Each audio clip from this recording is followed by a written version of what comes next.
It's exclusive on QAM because nobody else wants it. And what would that be? The Marlins. Oh. Nobody else wants to carry it. Anybody else wants it, we'll give it to you.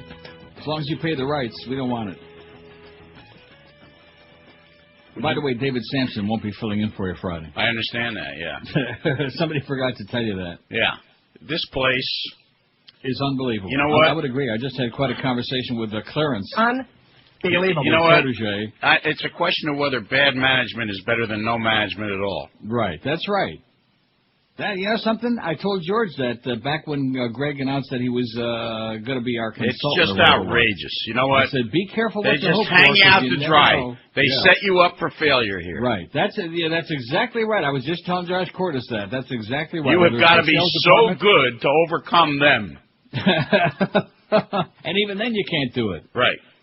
Because they put all the hurdles in your way. This new guy we got. You know that Joe Bell, if you're looking for him, he'll be in the tea room. He's sitting there waiting. He's been there for like 16 hours trying to figure out which hand to wipe with. He can't get off the pot, man. He can't make a move. He can't make a move. These people tell you that they've got something done and it's set and it's, you can go with it and blah, blah, blah. Right. And then somehow it's not done and you can't go with it. Right. And yada, yada, yada. Yada, yada, yada. That's it. That's the new Joe Bell crew, man. Yada, yada, yada. That's our theme song. Let's put up a bunch of... Even what's her name? That bitch over at UM would be upset with that. I think there's too many people left from the old crew. No, I don't think that's the problem at all. I want to see a complete overhaul in this place. We need 2 live crew is what we need. Oh, Luther would be good. Yeah, he'd be better than what we got now, I'll tell you that. This guy, man, Mr. Gladhander, Mr. Pat you on the back, everything is great. You're doing a wonderful job. I like all your people, ba ba ba ba ba. And then when it comes push comes to shove, he can't get anything done. He can't even figure out how many pencils to buy, how many staples to order. But he wants to be loved. He wants everybody to like him a lot. I mean, did you ever believe we'd be pining for the day of Greg Reed? Did you ever think that would happen? I will ponder that while I'm in Hot Springs this weekend. He was a massive prevaricator, but at least there was some semblance of order, you know what I mean? Some concept that something might get done someday, even though it usually took a herniatic effort, some things eventually did get done. With these people, nothing gets done. Bop, bop, bop, bop, bop, bop, beep, beep, boop, boop, like that. Like Santino said in The Godfather, bada-beep, bada-boop, like that. Remember that? Yep, I do. Yeah, bada-beep, bada-boop. So don't take it personal, because it's all of us. It's the whole place. It's not like they singled you out for special persecution. No. It's like all of us. They singled all of us out for special persecution. Man, what a joint this has turned into. Thank God you're there. Hey, I bet you there are a lot of Panther fans up here. Oh! Not. How many do you think are here? About 30, man. No, get out of here. Maybe 5. Oh, yeah, they're up there tonight. Big game tonight at the Air Canada Center. Big game for the Leafs, although Leafs are, that's all done. Leafs aren't going to make it. Panthers are officially eliminated. No playoffs. Then I see Dante Culpepper is may not be ready for action, man. Well, you try to tell people that. Yeah, well, who's the quarterback going to be? Let's see. What do you think? I'm trying to figure out who Let's we can... Let's get Garo Yepremian out of retirement. Who we can send over there from here. Huh? Who can we send over there from here to play quarterback? Gary Sarner. Although I don't think his rabbi will allow him to handle the pigskin. If it was good enough for Ali Sherman, it's good enough for Gary Sarner and Marv Levy. That's why there aren't that many Jews in football. You can't handle the pigskin. It's not kosher. Isn't that what it is? I think so. Yeah. I always thought that Abe Gibran was Jewish, but he wasn't. He was just fat. Yeah. Horse player. Abe Gibran was a big horse player. He was a big everything. Was he really? Yeah. Probably a big boozer, too. Used to see him at the track all the time. Probably smoked those big fat stogies, What is it about the track and cigars? I mean, I used to enjoy a cigar at the track. I can't even begin to tell you how much. People like to smoke cigars when they gamble, period. Yeah, that's true. Although you can't gamble, you can't smoke cigars in a casino. And like in Niagara Falls, you can smoke cigarettes, which I hate, but you can't smoke a stogie there. I ran into Leroy Griffith last night. Really? He told me to say hello to you. Well, great. Give him a big kiss for me. Tell him that Tempest Storm has still got a fake apparatus. He likes you a lot. Well, sure, he ought to. Another pervert just like him. All us perverts hang together, man. Yeah, this is true. Where the hell did you run it? Well, I don't want to. At a restaurant. I don't want to know where you ran it. No, he eats at Joe's all the time. Oh, does he? Yeah. I'll be damned. Well, probably he can't eat at Wolfie's anymore because it's not there no more. That's true. Yeah, we got some major... See, the audience thinks that I exaggerate these things. I'm glad that you're, like, chiming right in there because it just... it's incomprehensible, you know? You just feel like you're in here and you're trying, and they just hang you out to dry. Right, exactly. And they can't... and keep at... It's the 11th of April already. It's opening baseball day, opening a home game. And these people still can't... they haven't got a clue who's on first and what's on second and nothing. It's really kind of scary. Then, of course, we also, on the other hand, we got Joyce hanging over our heads. Me more than you. It more affects me than you. But boy, oh boy. Yeah, if I fart in the shower, I feel that I'm going to get penalized for it because Joyce might find out about it. Only if you play the sound. Oh, I see.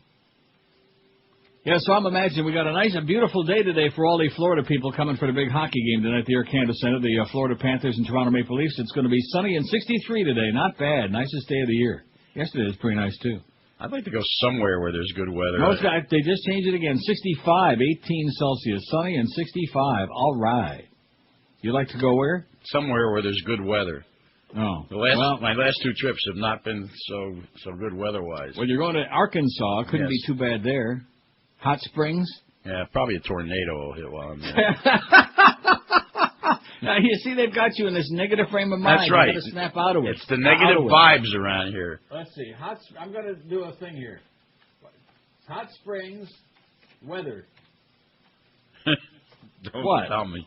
Well, no, if it's good, I'll tell you, and if not, I'll just lie about it. Yeah. I'm Googling right now. Hot Springs weather.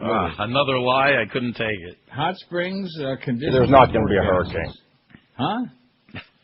Now, what day are you going to be there? Friday? Friday and Saturday. Oh, no, you're in for a real treat. Yeah? I'm telling you, sunny, a high of 84, a low of 61. That's pretty warm for this time of the year. Not bad. And Saturday, partly cloudy, 82 and 62. But no rain, no tornadoes, no end of the world. Looks pretty good. Hot Springs, Arkansas. Do you remember the movie Kelly's Heroes? No. Oh, it was a great movie. Who was in it, Gene Kelly? No. Donald Sutherland. Red Kelly? Kelly Savalas, Clint Eastwood. They rob a bank behind the German lines. Yeah. And Donald Sutherland plays a character named Oddball. And he keeps talking about, he's stoned all the time. You know, he's smoking one joint after another. And he keeps yelling at them about negative vibes. Mm-hmm. I don't want any negative vibes, man. Keep the negative vibes out of here. That's this place. Negative vibes. Yeah. What was that phrase I came up with a couple of weeks ago? The station that makes your life miserable. Something like that. The station that takes away your desire to live. That's a good slogan. That's it. I'm talking about the people on the inside. I don't know about the listeners, but whatever we got left. The listeners are probably enjoying our misery. Well, evidently. You know, it's the S&M thing in South Florida. Yep. Now, I'm beginning to wonder if I have any audience left, because like this Best of Neil thing we did for that 30th anniversary, that went over like a... About 30, man. I'm doing a poll on it today about why people didn't buy it, and almost 30% say they did. Well, I got news for you. If 30% of the audience bought the CD or our T-shirts, that means we got about 3,000 people left listening to the show. Not a good sign, you know what I mean? It's not a good omen. There you go with those negative vibes again. And the way this current regime is going, it wouldn't surprise me. They could take the Empire State Building and turn it into like a pup tent in no time. And just as I was saying that, they're showing a thing here about the World Trade Center. That's the last thing I needed to see. Oh, brother. I was trying to steer away from that, and they're playing these phone calls again, you know? All these horrible phone calls to 911 people. Am I going to die? Well, what are they going to tell me? Yeah, you're going to die? Have a nice rest? Jesus. They're grave robbers, these people in the media. They never stop. Yeah. They never stop exploiting misery and tragedy. That's what it's all about, the media. You're right. Look at us. They're exploiting us. But my check showed up on time yesterday. Well, Clarence, that's all I care. That's all I can care about anymore, because the rest of it with these people is all, you know. This Joe Bell, man, he makes Greg Reed seem like the answer man. He's just impossible. I've never encountered a guy like this. I've worked for all kind of people. I worked for good people like Sid Levin and Dick Casper. I worked for idiots like Stanley J. Cohen at INZ and Greg Reed and Mike Disney and... Boy, Gary. Well, no, he wasn't a general manager. He was just a mangler. But, no, you got a good point. I mean, some real idiots. But this guy here, I don't even know what category to put him in. He's like I don't know, like a clown. Clarabelle. I think that's going to be my new name for Claire. Instead of Joe Bell, how about Clarabelle? So it means... I like that. I think that works out well. Clarabelle. Speaking, he's just going to go around going, Yeah, that's right. And put on that red nose. Maybe you can borrow it from Robin Williams, from Patch Adams. You can put that red nose on. Clarabelle. And why do they keep showing the damn towers on fire again? Jesus, God. Chilling testimony. Yeah, like it's 5 years ago already. Stop with the baloney. Brother. And, of course, you know, it's really interesting with all these illegal aliens that are continuing to pour across the border and been doing it for like over 20 years now, and they have no idea how many are here. And, oh, look at these big demonstrations. Yeah, that's right, because there's millions and millions of these people who got in. They're going to make them all talking about illegal. Security and monitoring who comes in and who goes out. What a joke that is. They haven't got any idea who the hell comes in. And they're wondering how all those guys were living in Florida. Well, you see all the shady people that live in Florida. I'll tell you what they got to do is shut down the border between North Carolina and Florida. That would be a real good idea. Starting with salespeople. I could tell you a story. I can't tell it to you on the air, but Duff just came in here before the show this morning. Yeah. It epitomizes everything that's going on there right now. Like a guy that's trying desperately to shoot himself in the foot. You know, it's one thing to be suicidal, but if you're going to shoot yourself in the foot, all you're going to do is limp around a lot, you know. I just don't understand it. They're like working against themselves. But other than that, let's see, it's only Tuesday. So we got the ball. You going out to the ball game?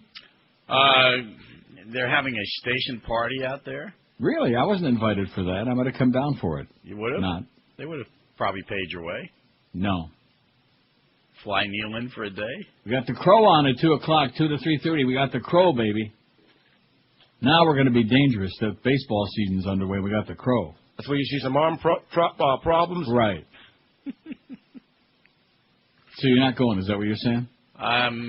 You're thinking about it. Thinking. Yeah. Well, maybe you have a chance to go up there in the press box, toss a couple of them over the edge would be good. I'd pay you for that. Let me know how much you want. Anybody in mind in particular? Oh, you mean people, you mean? Yeah, some people we're just talking about. Okay. And then tomorrow and Thursday we got 12:30 pregame shows because we've got 105 games.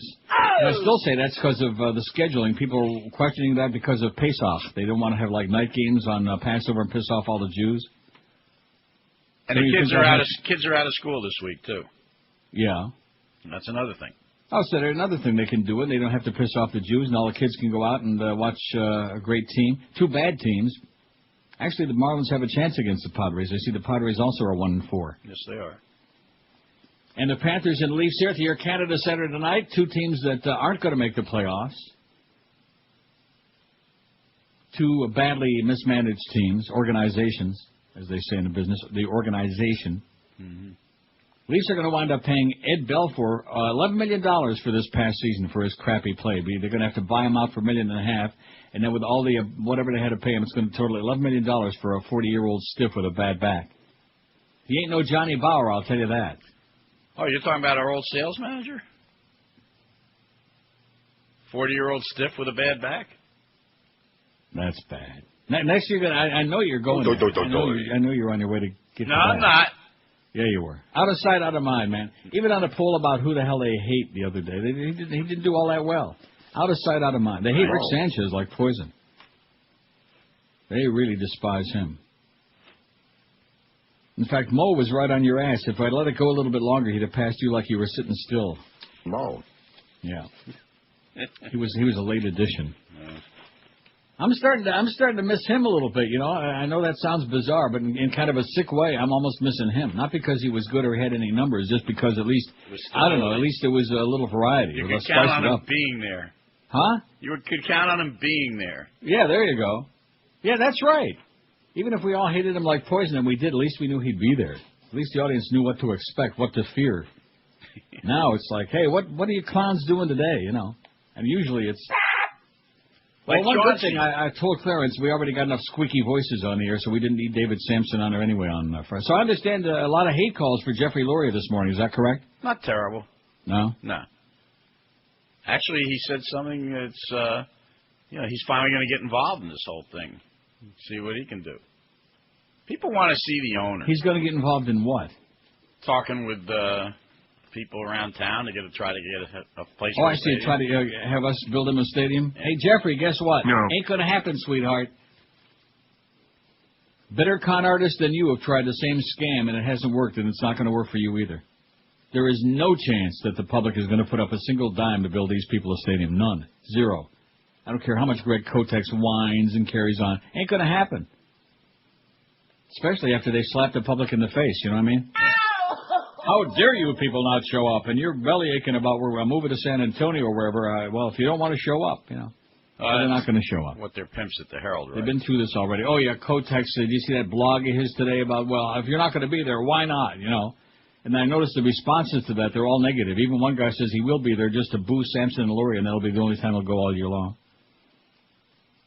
Well, listen, we got to run here. Yeah. We got to skate, as they say on Leafs TV. We got to skate. Okay. Skate carefully. Yeah. I think we're skating on thin ice is what I'm feeling. Sure. But we'll see you tomorrow. You just keep hanging in there. I'll be here. That's what they said to Gary Gilmore when they pulled the noose. Just keep hanging. And I'll see you tomorrow. All right. Have a good day. The views expressed on the previous programs are those of the host, guests, and callers, and do not reflect those of the Beasley Broadcast Group, its staff, advertisers, or agencies. You know what I'm going to do? What are you going to do?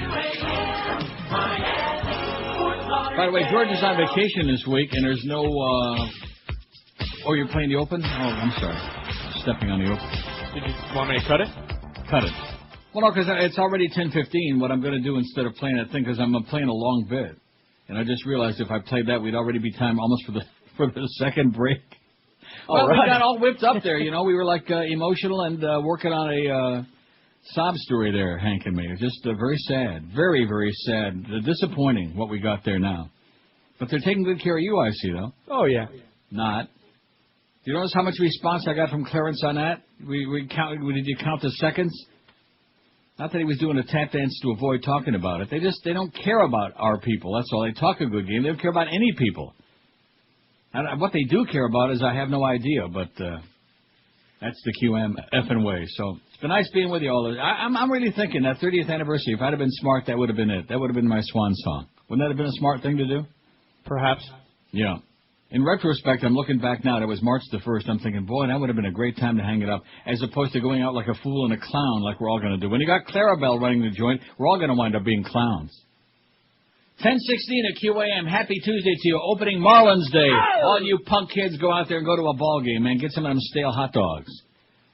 South Florida is famous for its trade shows. There's boat shows, car shows, bridal shows, home shows, art fairs galore, and lots more. If you're a trade show exhibitor, the one name you need to know is PubSet.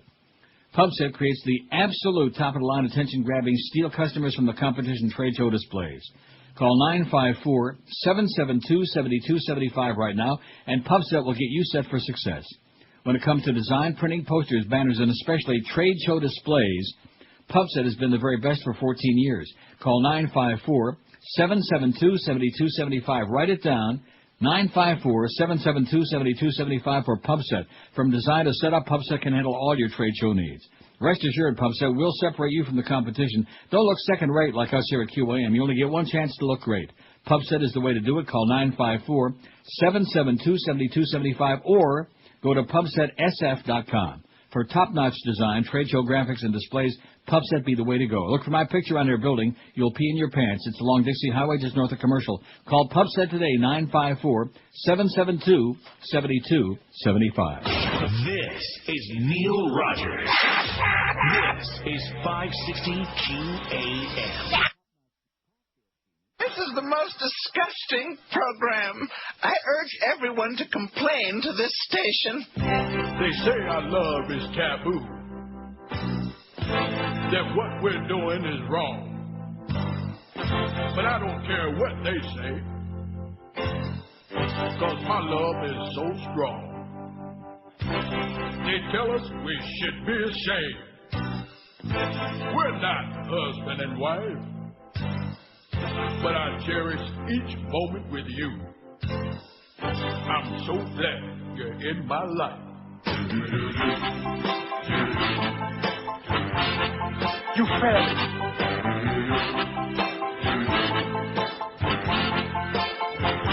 You're my prison bitch, you're not like other men.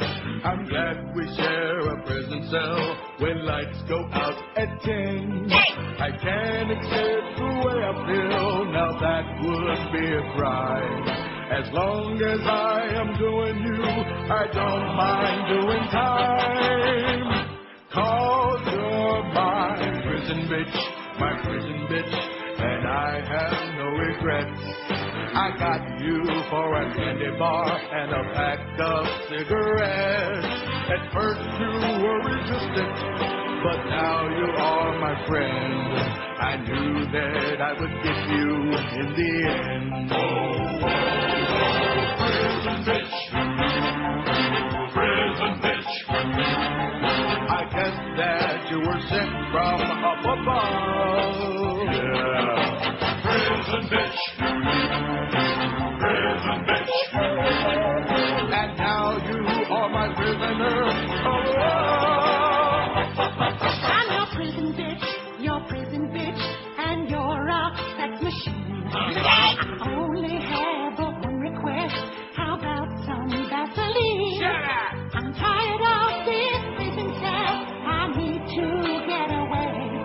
They sentenced me to 7 years, not 7 times a day. I'm your prison bitch, you nymphomaniac. Come here. I really hate these knockers that you tattooed on my back. I thought that I could break away, but now I'm losing hope. God, I'm tired of picking up the stone. Bend over, prison bitch. Prison bitch. Turn out the light, 'cause I can hardly wait. Prison bitch. Prison bitch. When I get out, I'm ready to go straight. You're my prison bitch. I'll never say goodbye. You're not like all the others. Too bad they had to die. On second thought, I think I'll stay if you want me to. Your prison bitch is never leaving you.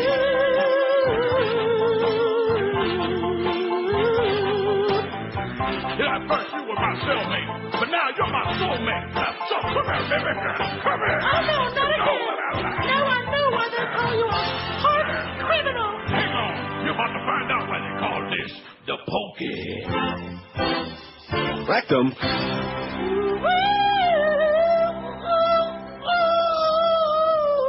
I bet you were kind of like taken aback when that started playing, weren't you? Okay. What?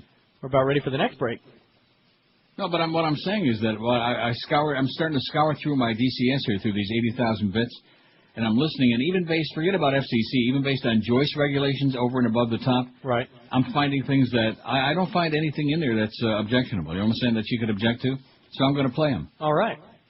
Well, why the hell not? I mean, we're down to such a very limited number anyway, plus we got Clarabelle going to bat for us, and he don't seem to be very effective these days. He can't even honk that little honker no more.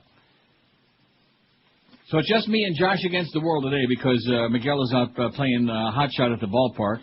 We still can't get a number on that best of that thing. About 30, man. The disastrous fundraising campaign. We can't get a number from anybody because they don't care. But we do have the Crow today at 2 o'clock. Talking hardball, the Crow. Because nobody else in the market will put him on the air. Nobody's that desperate, but we'll put him on. I got your Crowbonics right here, homeboy. I'll bet you do. He'll be at Gate F. Stands for fans. For opening day today at the ballpark. And then we got Marlins on deck at 3:30 at 4:05. Your home opener, baby. The Marlins and the lame San Diego Padres. If you go there and you talk real nice to them at the gate, then maybe they'll let you in for free. You say, boy, who the hell would want to pay to see this crap? And they'll say, yeah, good point. Maybe they'll let you in for free, but I doubt it. And then we got on AM 1360, we got Panthers preview. Now, the Marlin game will be over by then, don't you think? Well, what time is it?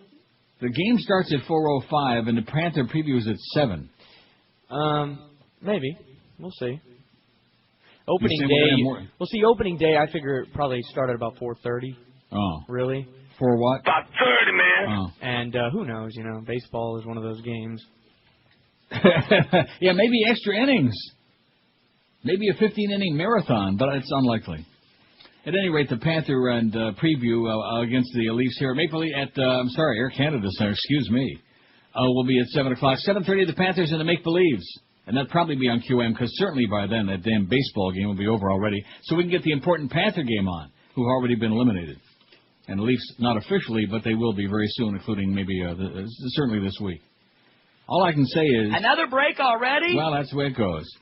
That's what happens when two fat old Jews start commiserating, pop, pop, pop, like me and the humper there, you know, just pop, pop, pop, pop, beep, beep, beep, beep, boop, boop, like that. Like that. Was funny. It was. Hey, if you think you have termites in your home, you better call our good friends at Ridditt Pest Control today for a free termite inspection. Ridditt Pest Control uses that amazing orange oil treatment I've been telling you about that kills termites and their eggs 100% on contact. They are gone faster than you can say Joe Bell is a clown. If you have termites, this is the best possible way to get rid of them and say goodbye forever. You don't have to tent your house either. You don't have to turn your home into a circus just because Clarabelle's in charge. No worrying about poisonous gas. No move-outs, no hotel stays, no worrying about food or pets in your health. They treat your home with this amazing orange oil that nobody else has got, and you don't have to leave at all. In fact, when they're done treating your property, the only thing left behind is the clean scent of oranges for just a few days. You'll be running around sniffing the walls and the ceiling. It's true. If you have a termite problem, call Ridditt Pest Control right now and find out about their amazing orange oil treatment that kills termites and their eggs 100% on contact. No BS, no tenting, no kidding. Call right now for a no-obligation free inspection. Call Ridditt toll-free at 1-800-447-4348. That's 1-800-447-4348. When you call, be sure and tell them that Todd Dreck told you to call. That'll mean a lot to them. 1-800-447-4348 for Ridditt Pest Control. This is Neil Rogers. Rock solid. This is 560 QAM. Simon Cowell is looking for the next big star. America's Got Talent. Win $1 million prize in the biggest talent search ever held. Singers, dancers, comics, anything goes. I, however, am on record saying we ought to make the pie higher. Then there is my most famous statement. Rarely is the question asked, is our children learning? Almost anything. 10:32, 28 before 11 o'clock. It's the Marlin 85-hour pregame show. I'm thinking if we really cared a lot about the Marlins, the Dolphins, any Dolphin game, even just ordinary games, forget about opening the home opener. Just any regular Dolphin game that we have. We have like, back when we had the Dolphins. Hours and hours, like 4 hours at least of pregame festivities, right? Yeah. That's to try to squeeze a lot of spots in there to get some of that broadcast rights fees back. And probably we would do the same for the Marlins. We'd start at noon with the pregame. The only problem is nobody wants to buy the spots. Let's do a little phone check here. 5670560 before we get started. 5670560, pound 560 on the Verizon and Singular wireless lines. Very bad news as the Humper passed along. David Sampson will not be filling in on Friday morning for the Humper. We have no idea who will be. But that bad news? Yeah, it's terrible. I was wondering, Bozo the Clown or Clarabelle? I'm wondering which would be the better name for Joe Bell. I'm not going to ask you because obviously you got that hot deal in the works. He's really going to bat for you big time. That's what I hear, yeah. He ain't no Smokey Burgess, I'll tell you that. When it comes to going to bat for somebody, he ain't no big pinch hitter. God, he's just non-compos mentis, I think, is the problem there. 567, look at this. See, I don't think my phone is working. Oh, yeah, it's working all right. 5670560, looking for a line checker or two. Now that the delay is catching up in the next 20, 30 minutes. And pound 560 on the Verizon Singular wireless line. Why you're not going to the Marlin game today, why you wouldn't buy any of our merchandise on that best stuff. And these people are such liars, man. When we get to that poll, look at that, almost 30% say they bought our CD. Well, if that's the case, we got the smallest audience I've ever had in my life in this market. What a joke that is. WQAM line check. Hey, Rogers, hello. Yes, sir. I just wanted to give you a quick website of the picture of Jesse Metcalf I think you'd enjoy. Jesse Metcalf? Yeah, and a song. Yeah. It's not for your audience, but you'll like it. Well, what is it kind of like? Okay, what is it? TOWLEROAD.com. Just scroll down, you'll see, you'll love it. Sounds pornographic to me. No, it's pretty good. Yeah, it sounds really pornographic. Okay, thanks, pal. Pervert. That's my kind of guy right there, a real pervert. Wants to see some hot guy naked. Yeah. Well, look at this. What's this all about? Why do I have to go to my pile here? And I'm really pissed off at this whole situation after hearing talking to Hank and having Clarence, and then, of course, Duff came in. You were like an ear witness to it. Yeah. It was just like one after the other. It was like watching a deck of cards come crumbling down, man. Wow. One by one. Holy. And you see, everything was nice and quiet till about 9:43. Yeah. I had to open up a mouth. Where the hell is everybody today? And then, they started. WQAM, Death Wish Radio. Hello. Hey, Neil, I owe you a debt of gratitude. For? I just moved, and I know how much you hate cats, but I have an outdoor cat. Now all of a sudden you have to do his business indoors. And for 2 days it's been Panicsville around here. But as soon as I turned you on this morning, boom, you made a beeline for that box. So I owe you, Neil, I do. Yeah, I have that effect, man. Thanks, man. Okay, good luck to you. Kill that thing. Put it in the microwave. Nuke it. When in doubt, nuke that thing. Don't forget, cats are the ones that are spreading that bird flu around the world because they're the ones that eat the birds, and then they get the, and of course people trust those cats, and then guess what? Cat had the bird flu. So either, kill a bird or kill a cat, or two birds with one stone. I have no room. Maybe that's why they're not buying these CDs too much. They figure some of that money from Abandoned Pet Rescue go to cats. Yeah, that's the reason. That's got to be it, because I know we're all dog lovers, but anybody that's giving money to cats, ooh, nasty. I'm real leery about guys who have cats. WQAM, hello. Another reason all fund members. Okay. WQAM, hello. QAM? Yes, sir. Hi, Neil. Death Wish Radio, yes. This sounds like Clarence doing a voice. Is this you, Clarence? No. As I turned on my radio, I heard prison bitch, and I automatically assumed Joyce had died. No, there's nothing really wrong in that bit. And it just dawned on me yesterday. I listened to it, and I thought, well, what could be objectionable with that? I mean, right? Well, thanks for playing it. It was sorely missed. I'll bet. Okay, good luck to you, sir. Rectum. Get that big jar of, that family-sized jar of Vaseline out. Yeah, there's nothing wrong with that bit.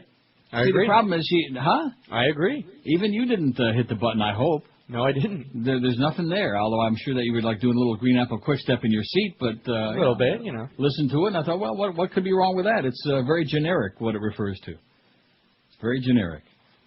Anyway, we understand that you don't want to buy it. Look, this business about how many people stole the CD, they found a place to download it, or they burned a copy for their friends, you don't have to lie about that. We're not tracing who you are, where you are. We're not going to, put your name on the air. Come on, fess up to it and stop lying to us. God, are they a bunch of liars. WQAM, hello. Hello? Yes, sir. When I come in and do the slot, am I going to have to... Yeah, WQAM, hello. Testies, 1, 2, 3. I noticed that he started fading again. You noticed that fade, you're running the board. Yeah, good job. Just like Buddy Holly said, not fade away, but in your case, forget the not. WQAM, hello. Neil. Yes, sir. How you doing, buddy? Good.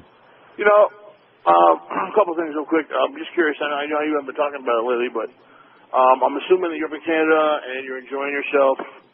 Life is sweet, baby. I tell you, the sun is shining. Going to be 63 today. You should be enjoying in your elder years. Yes. Is it going well for you? I mean, it's going out well. It's going great. I mean, a man of your stature and your income level, I mean, you should be enjoying yourself.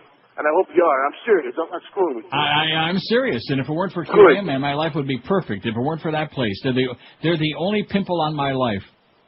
That's awesome. Because if I was in your position, I'm hetero, of course. But yeah, I know what position you're in. I know. But I mean, I would just be totally testes to the wall and enjoying myself with multiple partners and whatever the hell I wanted because multiple orgasms, right?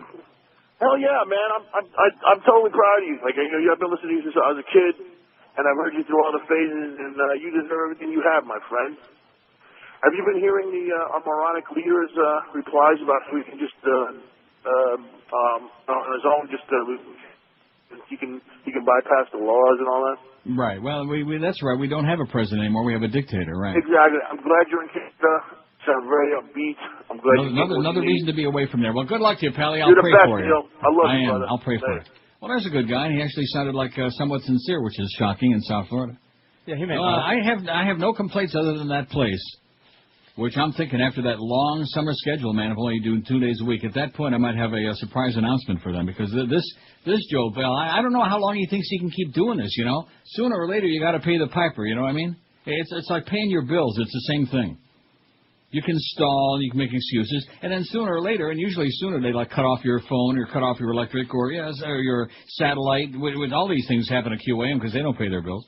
But I mean, sooner or later, he's going to have to get off the pot already, you know, Clarabelle? Quit the clowning around, sweetheart, and get with it. Get off the pot. My God. He's still worried about whether it's going to be Mr. Whipple or what's another brand of toilet paper? I don't even know what the brand is. Charmin. No, that's Mr. Whipple. Oh.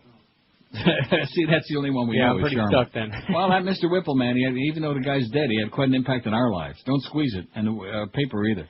But he can't figure out which hand to wipe with, this guy. He just can't get off the pot. Bada beep, bada boop, bada ba. Oh, yeah, you guys, man, I love you guys. Well, that's great. We're real happy to hear that. But do something. Do something. Jesus God, Joe. Do something. Even if it's something bad. Just do something. God. Of course, if he does something, he's afraid somebody might not like him, you know what I mean? He just wants to be loved. Is that so wrong? 10:40, 20 before 11 at 560. It's the Marlin pregame, and we're going to have the big build-up. We got the Crow coming up later on today at 2 o'clock. Man, that should be that's embarrassing. That's where you see some arm problems. Right, exactly. And, of course, Manny Ramirez. Yeah, you'll be hearing a lot of that crap from the Crow. He smells real good, though. He takes a bath in cashmere bouquet. You'll be smelling him over the radio, the Crow.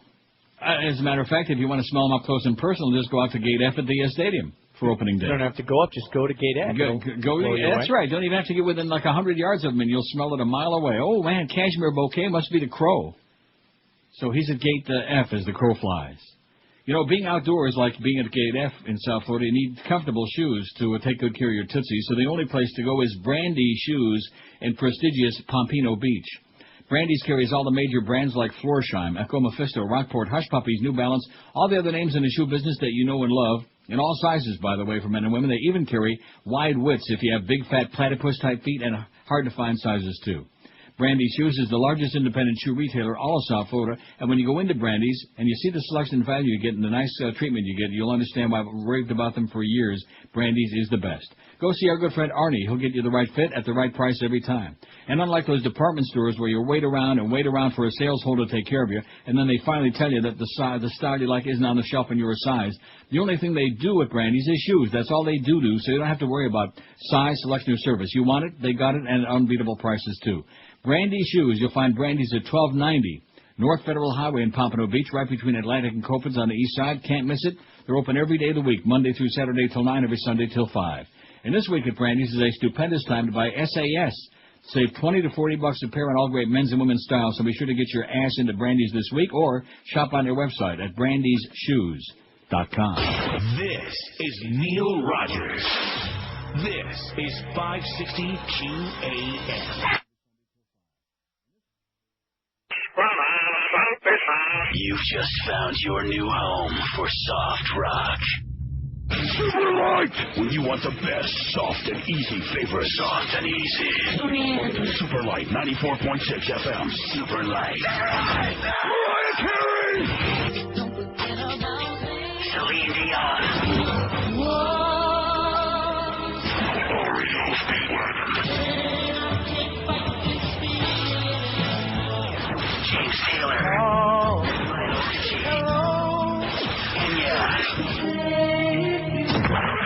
Phil Collins. This is what people are saying about Superlight 94.6 FM. The Light Rock Station is a bunch of man. You guys rock light. You guys are... Super. Well, it's... What the When you want light rock, it really rocks. Light.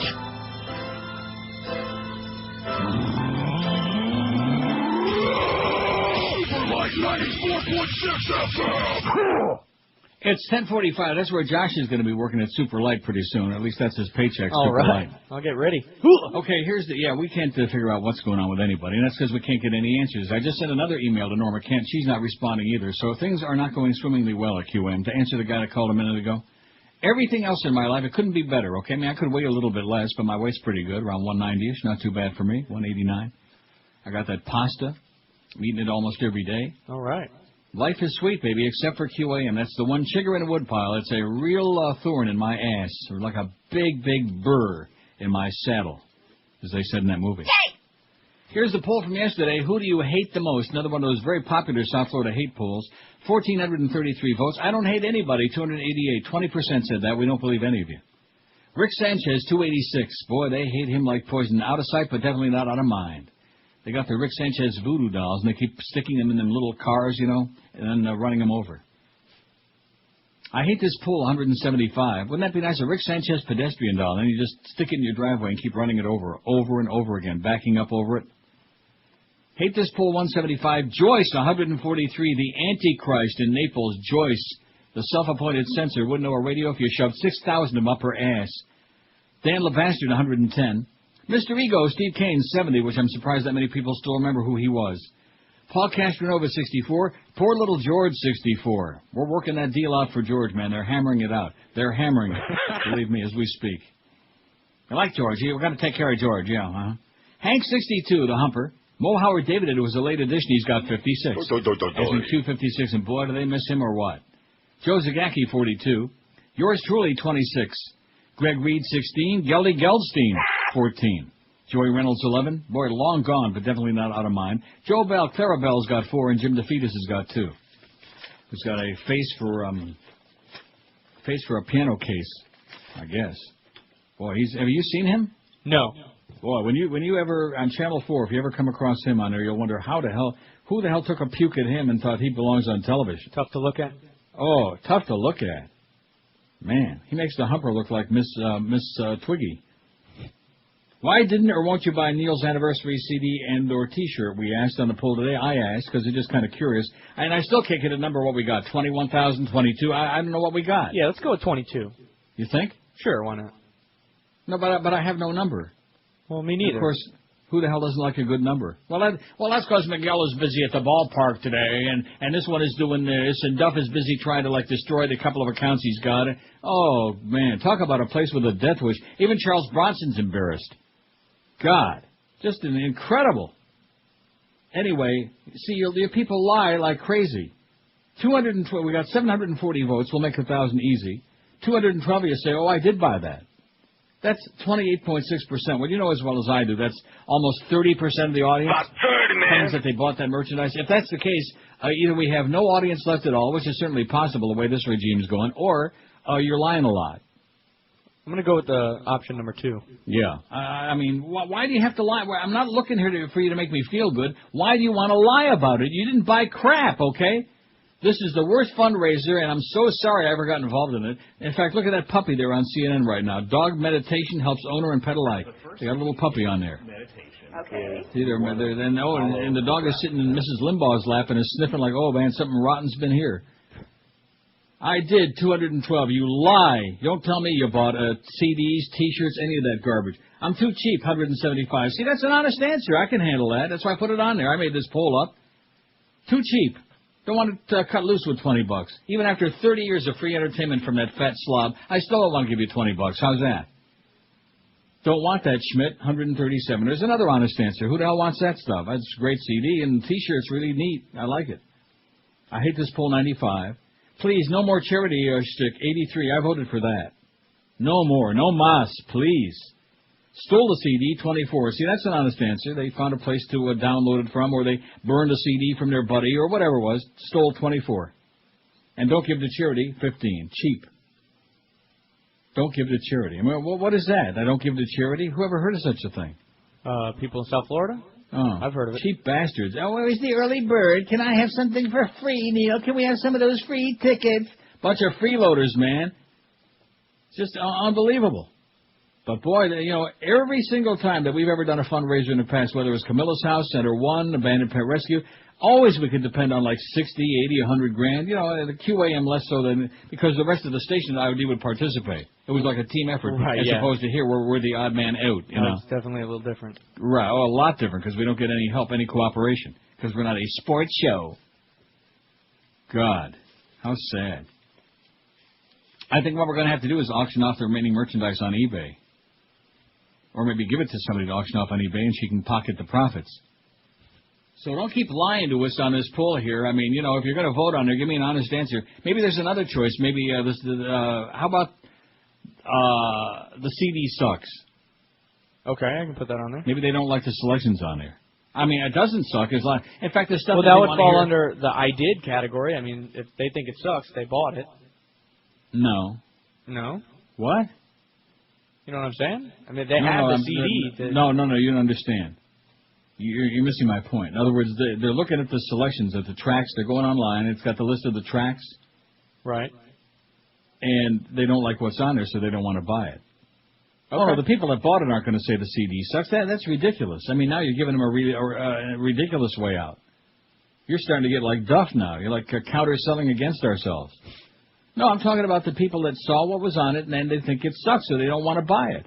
Okay. You go into a record store and you're browsing through CDs and you pick it up and you say, hey, this is a bunch of crap on here. I'm not going to buy it, right? Right. Well, maybe that's what they looked at. Okay. Even though it's got the Bridge Tender and Young Neil and stuff that they're always begging me to play that I don't want to play and a bunch of other good stuff on here. Well, we don't want to. We don't want to. Just put it on there and quit arguing. All right. Or can you? Yeah, you can put it on there from where you're sitting.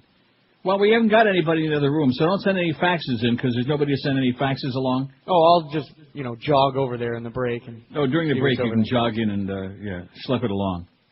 But we're operating a little short-handed today, and probably part of this reason being it's part of the ongoing experiment. Oh, we don't need 3 people on that show. We'll just send Josh over there to Power 96 and put him under Matty Bell's wing, and then George can handle all these things in there. That's what they're really looking to.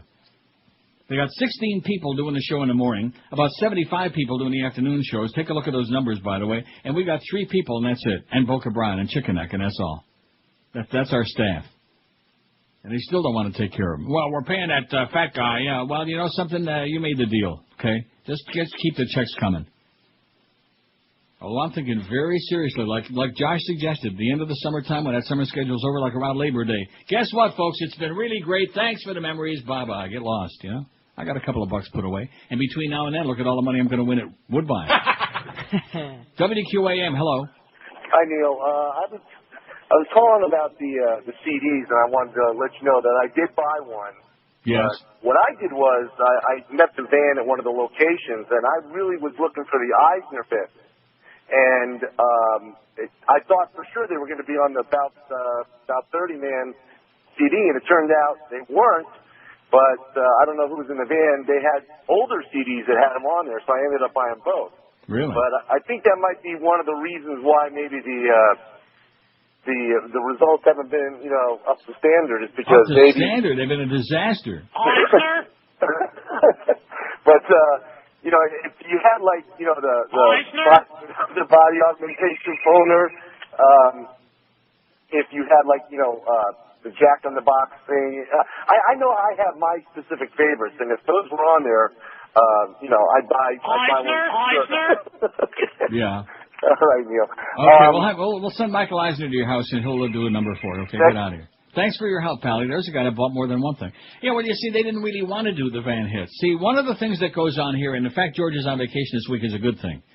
Personally, I like Miguel. He's a good guy. But as far as professionally, he's a lazy guy, and he'll go, they're sending me all this stuff to do all this stuff I don't want to do. It's always crying that he's got to do all this other stuff. Well, you know something? Don't get involved in a project unless you want to follow through with it. And it became very obvious to me that they didn't want to be involved in this. And George every morning is passing along the message, oh, gee, well, other people, it's so much work for them. Well, you know something? Then the hell with it. That's why I adopted that attitude. I'm sick and tired about the fact that anybody connected with anything we do on this show doesn't wanna. I don't wanna. And then half the appearances they were doing were at places that were guaranteed failure because they had nothing to do with this show.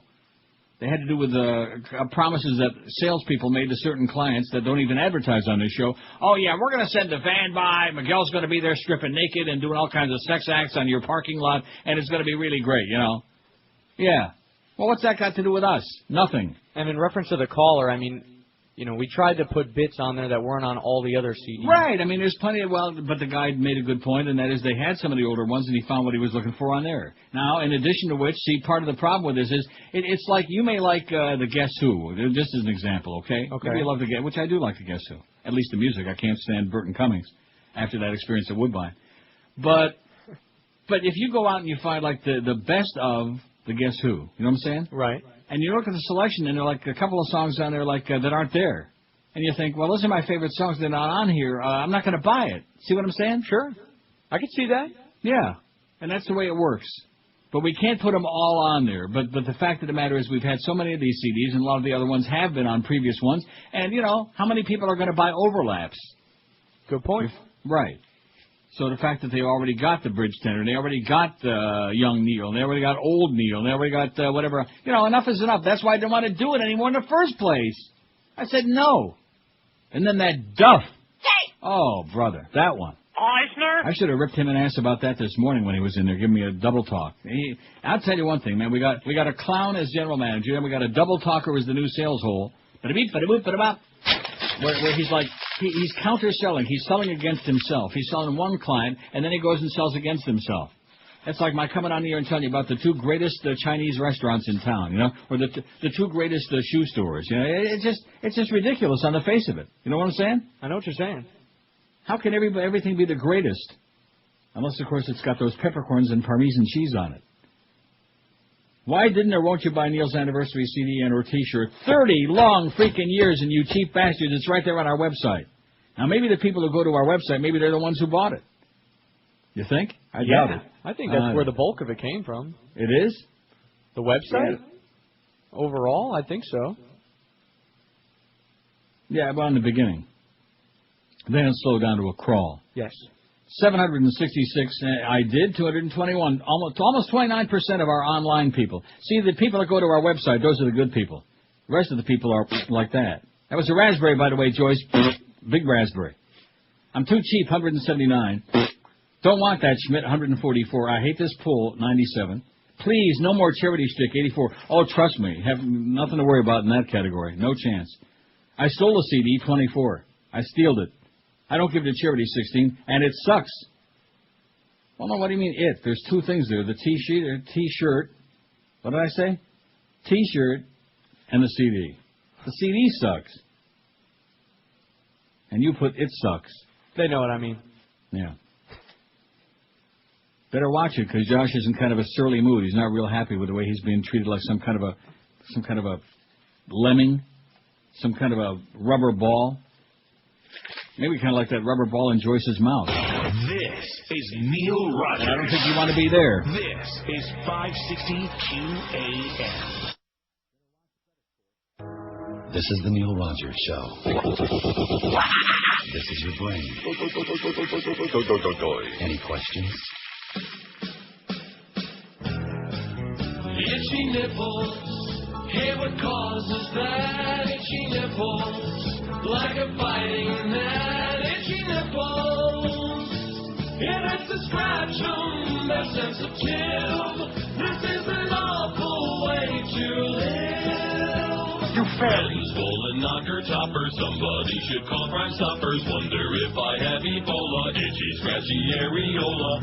Rubbing against my t-shirt. Holy hell, my nipples hurt. What affliction has come over me? Like an anthill on my chest.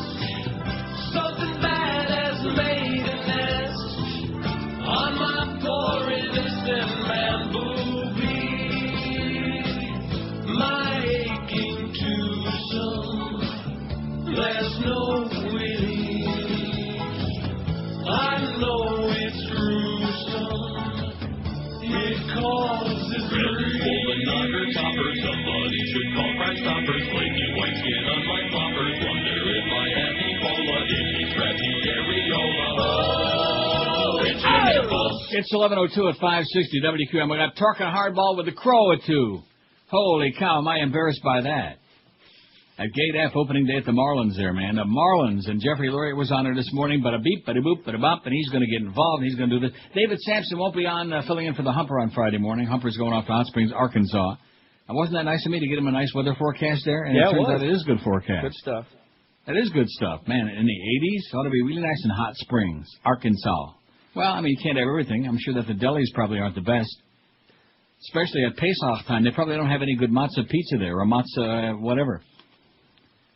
Speaking of matzah, Bernardo Provenzano, the undisputed chief. I've got a pretty good pile here, by the way, and I'm sure that you won't be objecting, unlike Miguel, who's just a pain in the ass. Hey, Miguel, we know that you're lazy and you got a lot of other fish to fry and you don't care about us. That's fine, okay? Hope you have a good time out there with the crow. Sniff his armpits. Just get us a total. Did he? No, I said just get us a total. Oh, I thought you said he got us a total. Get us a total for this this project, okay? It's not embarrassing enough that we're like sucking wind on it. Just get us a total, for Christ's sakes. Man. You know, I mean, it's like Hank said, man, they set you up for failure. It's the new deal now, the embarrassment factor. Look at how many votes we got, 777. About 20 minutes ago, we had 666. Il Anticristo. 28.9. They're adamant, man. They keep saying, we bought it. No, you didn't. No, you didn't. I don't believe you. Oh, and 2 people said this CD sucks. Yeah, well, guess what? Suck this. I'm not buying it. Are you? Nope. Well, especially since you and George put that together. Didn't you guys pick it? Yeah, well, I helped out. George did most of it. I mean. Well, no, like I said, it sucks. Bernardo Provenzano, the poor George, man, how they're jerking him around. He hasn't had a contract since the beginning of the year. He's working under, like, some dark cloud. And, I'm going to take care of George. That's what Clarabelle told me. And I still haven't got an email back from Norma Kent. He's probably in court again. You know something, Norma? I'm not sending you any more money this year. How's that? Whatever you got, that's it. Because you're not doing it. You're not getting it done, man. Make-believe agent. Fantasy man. Fantasy man. Too much comedy with them young runaway boys. That's the problem, Norma. Just like they said in The Godfather. Too much comedy with that young girl. Remember that? Yes.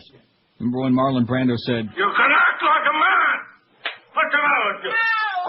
just like that, slapped Al Martino up the side of the head. And then he said, Bing, you blow their brains all over your nice Ivy League suit. At least Santino said that. Well, anyway, it's a Godfather story. That's why I played that. Bernardo Provenzano, the undisputed chief of the Sicilian Mafia. I wonder if he was kin to Pat Provenzano, who used to be the head of Batavia Downs Racetrack. Who had been on the run for more than 4 decades, was arrested while hiding in a farmhouse near Corleone in Sicily, officials said. See, a lot of you people thought there was no such place as Corleone. I did not know that. What? That there is a Corleone? I didn't know that. Well, there absolutely is. Leave the gun. Take the cannoli. Thank God the hunt is finally over, said Palermo Police Chief Giuseppe Caruso today. Giuseppe Caruso, man, talk about a stereotypical name, huh? What a Guido. Bombarded by all these Italian names. Said today after agents snapped Italy's most wanted man, scoring the state's biggest success against the mafia in more than 13 years. Bernardo Provenzano. Provenzano, known as the Phantom of Corleone after his native hill town, made famous by the Godfather films, has been running the mafia since former boss of bosses, Toto Riina, was arrested in 1993. He was arrested when police swooped in a farmhouse in the countryside near Corleone. Provenzano, who put up no resistance and acknowledged his identity after first denying it, was flown in by helicopter to a secret location in Palermo. The big news even bumped national election results off a top spot on TV news bulletins. They're still trying to fix that election over there, calling the Bush people. They're calling Karl Rove and the Bush people and Catherine Harris and James Baker III to see how they can fix the election to keep Berlusconi in there. Don't look good, though. Provenzano, 73, has been wanted since 63 and was known as Italy's super fugitive. He had been sentenced in absentia to life in jail in connection with the mafia's most notorious crimes in recent decades, including the killings in 1992 of top anti-mafia magistrates Giovanni Falcone and Paolo Borsellino. The latest picture police had of him was taken when he was only 25 years old. They had since been using computer depictions of how he might have aged, aided by information from turncoat mafiosi. Police said they found cryptic notes on small pieces of paper known as pizzini, which Provenzano used to communicate with accomplices and his family. Pizzini. Sounds like something you'd eat. Yeah. Or maybe it has something to do with Don Barzini, pizzini. In Corleone, the news of his capture was met by disbelief. I don't care how many Dago, Guinea, what greaseball goombas come out of the woodwork. Exactly. People were shocked, said Dino Paternostro, an anti-mafia journalist. His myth of invincibility became part of our psyche. Most people believed he'd never get caught. As a young man, he was known as Binu the Tractor because of the way he mowed down enemies when a rising hitman of the Corleone clan. Binu the Tractor. Kind of like what they're doing to QAM, man. Like a gigantic tractor came into town just mowing us right down. Isn't that the way you feel? Pretty much. Getting mowed down. Or Mo Howard David. Or maybe Mo Green. Do you know who I am? I'm Mo Green. Well, good. 761. Look at that. Actually, the number's going up. Now, so what do you think? This is just we're getting freaked on this? Because as soon as I saw that when I put the poll on there last night, I thought, well, what a bunch of BS artists, man. Well, you never know. They could be being honest today. But I doubt it. You think 29% of our audience has bought the CD and the T-shirt? Because if that's the case, we're out of business. Well, remember, these are just our people going on our website right now, but, probably not. There's some lying going on. Now, keep in mind that it's a very limited number of people that can vote. We were talking about that yesterday. Like if you're within about a 75-block radius, thanks to the limitations of the Internet. Well, that's only if you're on, the same network as, right. Like companies. But I'm sure people are being limited to that. Well, that's not good. Anyway, 29% of the online people said they bought it, so it's the people offline, those are the problem. The other masses out there, and of course they're cheapskate, they can't afford a computer anyway, so you think they're going to buy a CD or a stinking T-shirt? Now, another choice would be Neil's not here to sign them. You want to put that on there? Okay. See, they'll give me a lot of the blame. Oh, well, we used to like to go to those appearances, and Neil would sign our CD, and he would sign our T-shirt. Yeah, I'm sure that'll get a lot of votes. Yeah, I have a feeling it will. Oh, yeah, blame me for it. I'll be more than happy to take the blame. It's my fault, Neil's fault, that you're cheap. 5670560. Boy, I got some good stuff in this pile today, baby. I got a nice fat pile. Man. So Miguel didn't even call you with a total or anything yet? What a slackard, And George sticks up for him because birds of a feather stick together. It's that ethnic thing again. He always covers up for poor Miguel. Poor downtrodden Miguel. I mean, Miguel ought to be kissing the ground. He don't have that bitch Doreen chasing him around the halls anymore. What else he got to do? He didn't have nothing to do. He actually prays daily in his office because of that. There you go. Boy, she was really... Did you know her, Doreen? Oh, yeah, did I? Boy, was she something else, man. That's a good description, something else. I can't say it on the air. She made Joyce seem like the good humor lady. WQAM, hello. QAM. Hello there. Yes, sir. Neil. Yeah. I bought mine. I bought mine from Miguel the first day. Well, thank you so much. You're the one. Yeah. That was the Pembroke Pines outside Hooters. I found Miguel sacked out in the van. And how was it? Was it okay, the CD? I mean, was it defective? Was it okay? No, it's terrific. Did he give you like a $50 bill in the envelope or something? I mean, did he No, he didn't give me a bribe. I just told him let me have the CD. Have a nice day. Okay, well, thanks a lot, Pally. I appreciate your help. Okay, Neil. See you. Well, there's the guy. See, I don't really want to hear from people who bought it. And not that I'm ungrateful. I appreciate that very much. We want to know what the hell's going on here, man. I'm trying to figure out where we are in life. Yeah, maybe there's another reason why you didn't buy That's right. What's the other reason you didn't want to buy it, huh? Because it sucked? Because you're a cheap ass? Because of the fact you hate us all like poison? What's the story, man? This business, I did buy it. No, you didn't. I'm not buying it. I'm not believing it. You lie. You got Greg Reed and Joe Bell syndrome. You got Clara Bell syndrome. You tell a lot of tales. And I still don't have any response from Norma Kent. I got news for you, Norma. You think you're getting another dime from me or from George, you're dreaming. You're doing a heck of a job, Brownie Hound. Nothing. He ain't cutting it. Let me just tell you this. If and when you do get your deal ironed out, Josh, it won't be because Norm Kent got involved. Because I also talked to him about you and the fact that we can't get your deal straightened out. And you notice what he's done on that. You notice? Yeah, I've noticed a lot. NADA is in nada, not a thing. Nothing. Zippity-doo-dah. And he's having just as much success for you as he is for George, so don't feel left out. An equal amount of success. None. As they say in the rectory, man, none. No, not the rectory. What does they call the convent? I'm sorry. I get them confused. The rectum and the convent. All that Getchke stuff there. All you kids out there that are off from school this week, don't let your parents drag you to church or shul and start indoctrinating. And definitely all you Islamist maniacs out there, quit sticking your nose in some guy's butt. Rectum. Okay? They were showing that. There was a really good show on A Passionate Eye on CBC last night again about what's going on in Iraq since with the insurgents and everything. Oh, my God. Well, what's going on over there? Enough to make you scream. And they show these Islamic fundamentalist lunatics, and they're like on their carpets, and they got the one guy's got his ass up in the air, and the guy behind him's got his nose in it, and sniffing, oh, brother. Good God, that is just, this whole religion thing, man. Stop already with the insanity. As Susan Powder would say, stop the insanity. Let's get down to important stuff, okay? Like sex and drugs. And cut the crap already. And talk about a bunch of hypocrites, Remember those terrorists, the alleged 9/11 terrorists, where they spent their last couple of nights in a strip club somewhere in Florida there? Remember that? That's right. Mohammed Atta, he was there in some strip joint, getting a flat dance. Hey, what's better than staying cool and comfortable in that sweatbox called South Florida all summer and all year long? How about getting instant $1,200 cool cash rebate on the world's smartest air conditioner, the 5-star edition of the Carrier Infinity system? And to make things even better, you can get this fabulous system from Royce Air and Heat, where they've been taking care of the Tri-County area families for, count 'em, 3 long, excruciating generations.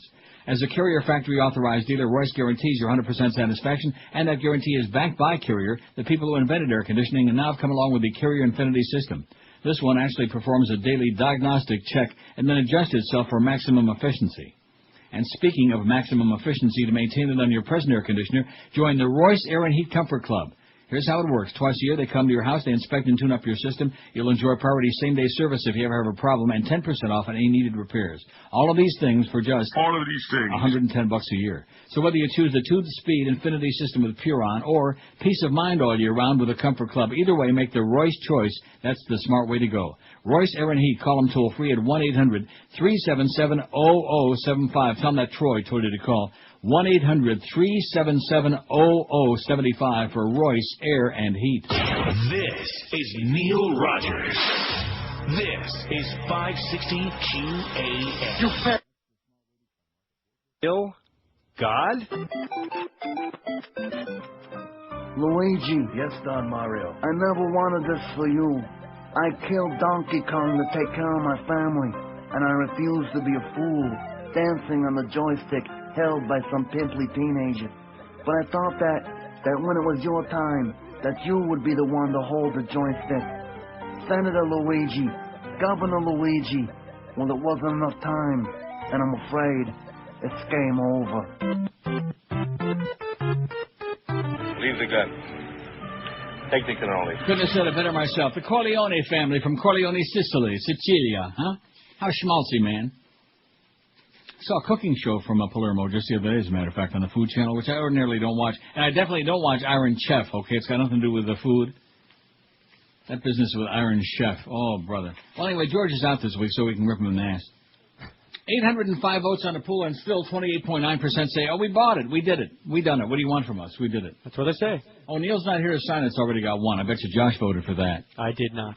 56705, and guess what? I ain't coming here to sign it. I'll go sign some autographs at the Air Canada Center. Oh, come on, but they'll buy them if you do. What?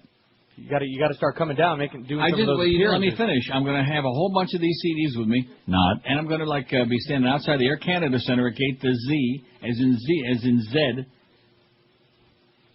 They were talking to some guy from the Bruins organization on Leafs TV the other day, and Jeff Merrick, who's a real idiot, a punk. He says, oh, on the phone with us is so-and-so from WBZ in Boston. I just about fell off my sofa, WBZ. I mean, I know that's a Canadian thing, that Z, but, jeez, even you know WBZ in Boston. I've heard, yeah. You've heard of it. I mean, Radio 103. Bruce Bradley and Jay Dunn and Jefferson Kay and Arnie Ginsberg, not Arnie Ginsberg, what's his name, Larry Glick and Dave Maynard and Carl DeSuze. Huh? All of those goyim. This is from Menominee, Wisconsin. This is kind of cute. 25-year-old man linked to stealing 854 pairs of underwear. Yeah, I saw that. Was sentenced to 1 year in jail in Menominee, Wisconsin. It was the second time he was convicted of stealing panties. Anthony Allen Schofield. I wonder if he was kin to Ducky Schofield, who used to play for the Pirates. Was also sentenced to 10 years probation on Friday in Dunn County Circuit Court in Menominee, Wisconsin, following his guilty plea to a felony burglary charge in February. It had faced more than 18 years in prison. It sure could have been a lot worse. It's a difficult crime, said his attorney, Peter Morin. Schofield had been accused of stealing 3 pairs of thong underwear from a woman in Menominee last summer. He allegedly broke into the woman's home while she was out of town and stole what the woman described as very distinctive-looking underwears. Schofield was arrested a short time later after police found the underwear at his residence in Menominee. He was convicted of a similar felony burglary in 2003. He's a panty sniffer, okay? What's the big Simus? Police had linked him to the theft of 854 panties. His probation ended days before the burglary last summer. He'll have to register now as a sex offender because of his crimes. He must also undergo sex offender treatment and pay a $2,500 fine. Oh, we're fine. Yeah, I'll bet. How you like that? He's a panty sniffer. There's some people who are a panty waist, and then we got some who are a panty sniffer. Wow. And then there's some who are like a panty stuffer.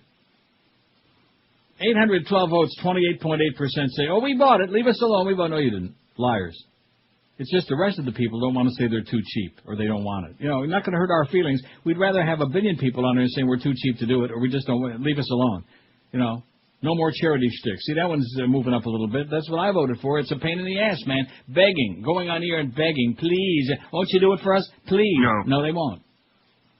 It's like trying to get blood out of a turnip, man. Like trying to get water out of a rock. You can't do it. No matter how hard you squeeze. It's like, having a little intestinal problem. No matter how hard you squeeze, you can't get anything out. Know what I'm saying? I'm sure you do. I've been there. We all have. Oh, we've all been there. All been there with that veins in our forehead just about ready to pop right just like that. 5670560, pound 560 in the Verizon Singular Wireless line. I'm not hearing from too many Marlin fans all whipped up about being on their way to that Marlin game today. They're going to go there and tailgate. They're going to hang out with the Crow. Well, that's because they're waiting to call the Crow, not us. Oh, is that what it is? That's right. It. They're going to be talking hardball with the Crow from 2 to 3:30. They sure don't want to talk to us. Yeah, not talking hardball with Neil. No, they don't want to talk no baseball with a hardball, softball. They don't want nothing to do with us. Not those sports freaks. WQAM, Marlin Central. Hello.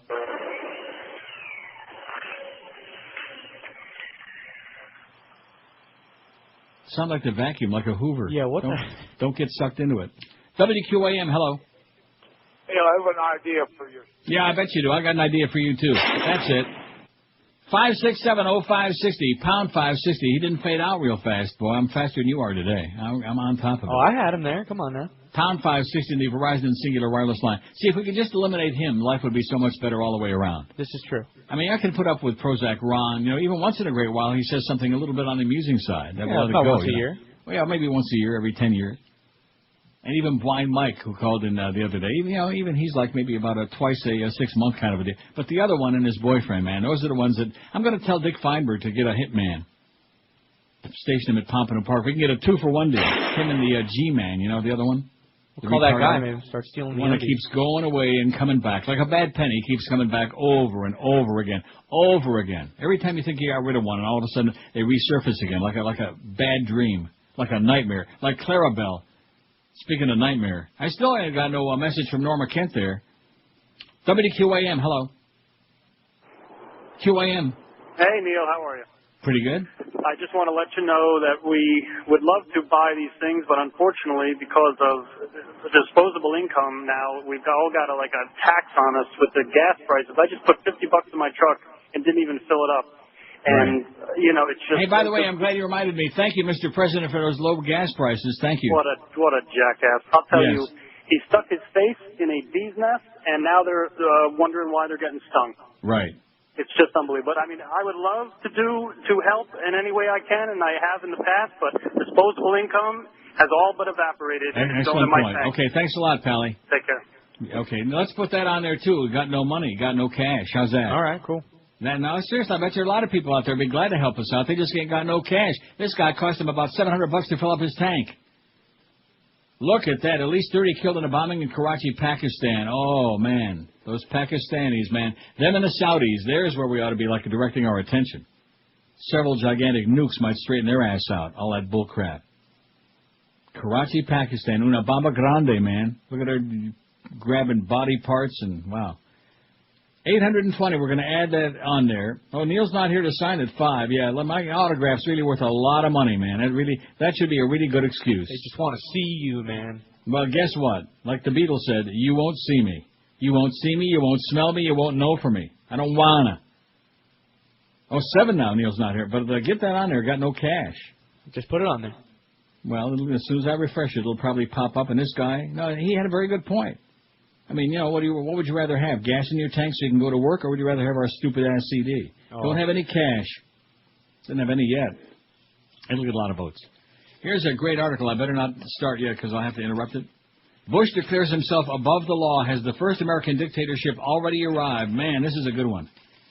You're going to be on the edge of your seats listening. I'm sure you will. Of course, all you punks out there that wouldn't know George Bush from your mama, get lost, okay? Go out there and sell some drugs. Go do something constructive. Get out of our face.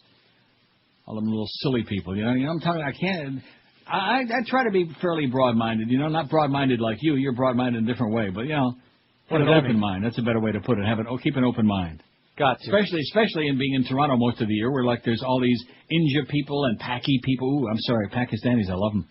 And people from Chinese people and Korean people and Filipino. Now, see, that's where I draw the line. The Filipinos. That is where I draw the line. Is that it? Can't do those. No.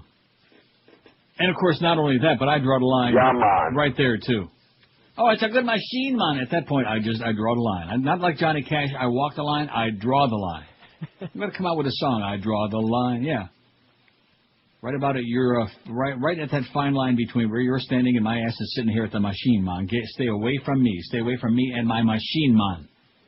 Because I might pull out a good machine gun and you'd be surprised. 26 past 11, and that's what they say in Jamaica. Everybody needs a good machine gun. Oh, and where the hell was I hearing about it? I think it was in Caracas. They had like 9,000 murders or some unbelievable number last year. What do I always tell you about Caracas? It's a slaughterhouse. Yeah. All these poor people live up in Las Montañas, man. They're up there in the mountains in these little shacks with their TV antennas, with their aerials on top. And, speaking of Ariel Sharon, he ain't doing good. And then at nighttime, as soon as it gets dark, they come into town. They rob everybody and rape and plunder and kill. And it's a nut house. Of course. Let me just tell you, when you get that big raise, don't spend that money going to Latin America. Go straight to Amsterdam. I wouldn't worry about it. Oh, yeah, I wouldn't either. Especially with Norma Kent now returning. I'm going to send him, during the next break, I'm sending him a scathing email. I'm going to tell him, guess what? I already paid you a certain amount of money, and, and after that, good luck to you, Norma. You're useless as breast on a frog, man. Breast on a bufo toad. Hey, I've been telling you folks for years about Dial Mattress and their outstanding service. If you thought dialing 1-800-MATTRESS on the phone was easy, check out mattress.com. You shop whenever and wherever you want. When you log on to Dial Mattress's mattress.com page, you see the extensive product line from all the top names that you'll know right away and love. Sealy, Serta, Simmons, King Coil, Tempur-Pedic, Stearns, and Bananas Foster. You also see photos, pictures, prices, and a whole lot more. You can do the whole ordering process online or after you visit mattress.com. Just call them, 1-800-MATTRESS, place your order, and schedule that delivery in a 2-hour window that you choose, like noon to 2, 1 to 3, 2 to 4, and they show up. And right now, take advantage of Dial Mattress's great 12-month financing program, too. When you call 1-800-MATTRESS, you get factory direct prices lower than the chain stores even during those so-called big sales, and you don't have to leave the house and schlep all around and waste that expensive gas. So call right now, Dial a Mattress at 1-800-MATTRESS, the official mattress company of this show. Call 1-800-MATTRESS right now and talk with an expert bedding consultant who really knows their crap, or log on to mattress.com for the best sleep you've ever had in your lifetime. 1-800-MATTRES. Leave off the last S because it stands for stupendous, sensational savings. This is Neil Rogers. Rock solid. This is 560 QAM.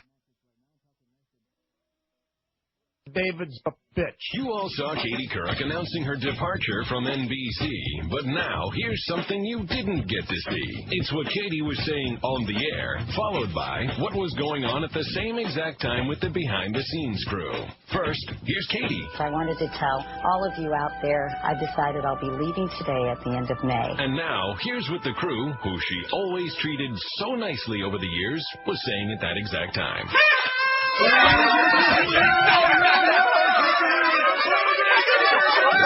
Here's Katie again. I know I don't know the vast majority of you personally, and it may sound kind of corny. And here's the crew. Whoa, easy, boy. No, us personally. I've done her hair for the last 12 years. She still calls me, hey, you! Boo! Again, back to Katie live. But I could not have asked for a more talented partner or better friend, and just as Dorothy said to the Scarecrow, I think I'm going to miss him most of all. And here's the crew backstage.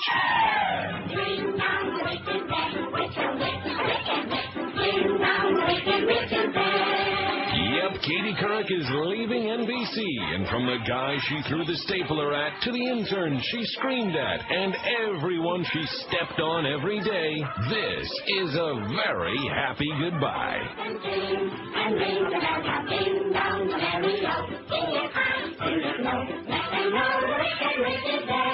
Yeah, I have a feeling she was like the Sandy Payton of NBC. You know, on the air with that nice syrupy thing on the air. And then, of course, behind the scenes, everybody... Have a nice day. ...hated her like poison. Just like at IOD, they hated Sandy off the air like poison. Speaking of behind the scenes... Yes? I just got a call from Norm Kent. Yes. And he wasn't... What do you mean you just got a call? I just got a call. On what? On like on the telephone. Your pop-up toaster? No, he called the station. Yeah. And he said he was in court, and he's going to shoot you back an email just after noon. Yeah, well, tell him to shoot this, okay? Tell him I shot the sheriff, the sheriff. Oh, man, between him... they just wear you out, man. And listening to the Humper this morning, he sounded like about ready to, like, impale himself on a sharp object, didn't he? Yeah, he did. He really sounded about as morbid and depressed, because Hank's usually kind of upbeat, you know, even weighing 700 pounds. He's still, you know, no, he keeps his chins up. But this morning he sounded, I mean, so down in the dumps, you know. And of course, they made a lot of bad decisions, and now they want other people to pay for their decisions. It's not going to happen, okay? But the rest of the people aren't going to bail your asses out, okay? Because all you people made a lot of stupid decisions, and because you wouldn't listen to anybody else. And so now you're locked in a box. They got, like Al Gore would say, they got that lock box. And in time for Pesach, they got locks in a box. I don't know if you can eat lox on Pesach. I don't know what to tell you. You know what? I eat whatever the hell I want to eat. I don't care whether it's Pesach, whether it's Good Friday, Bad Friday, whether it's Lent, borrowed, sold. Oh, God. The fact, you know, people who live their lives by rote, you know what I mean? In other words, everything is predetermined for them by someone because some getchkey told them this is what you do on Friday, and this is what you do on a certain day because the calendar said, you know, cut the crap already, will you? I have no respect for people who allow themselves to be in their lives to be manipulated by exploiters, which is all these religious getchkeys are. They're just exploiters, that's all. Yes. Oh, you're going to have 7 virgins up there. You're going to have 100 virgins. Yeah, well, that tells me you're a pervert, okay? If you're willing to blow yourself up because you're waiting for a bunch of virgins, which with all the babies they're punching out over there, I don't see too many Islamic virgins, by the way. I could be wrong, but I don't think so. And even in India, man, where they hate women like poison. They treat them like crap. They're aborting all those female fetuses. But nevertheless, they still find a way to reproduce. I don't think those Indian guys are doing it by themselves, the reproducing part. Although, from what I've seen, it's possible, I guess. 845 votes. We're going to make that 1,000 real easy today. That means we got somebody out there, some, you know, couple. I think that this station has been removed from the dial. Well, the signal's bad enough. It's almost the same. Yeah, that's true. We want to go on FM. We want to take over KISS. I mean, Clarabelle used to be the GM of KISS. Get that country crap off it. You can put that on AM. All them truck drivers, they'll listen to it on AM. They'll listen to it on XM. I like the sound of that. Let's get on FM. Let's get where the living and breathing people are. Nobody under the age of 100 listens to AM radio anyway. I've been saying that for like 10 years, so you can imagine what it's like now. We have like all these different handicaps to overcome. First, we're on a stupid-ass sports station where they talk about ball games and guys that take showers together, which sounds awfully to me. And then we're like on AM to top it all off. But, you know, I'll take the money right to the bank, just like yesterday. Just keep the checks coming. I don't care. I sound like I care.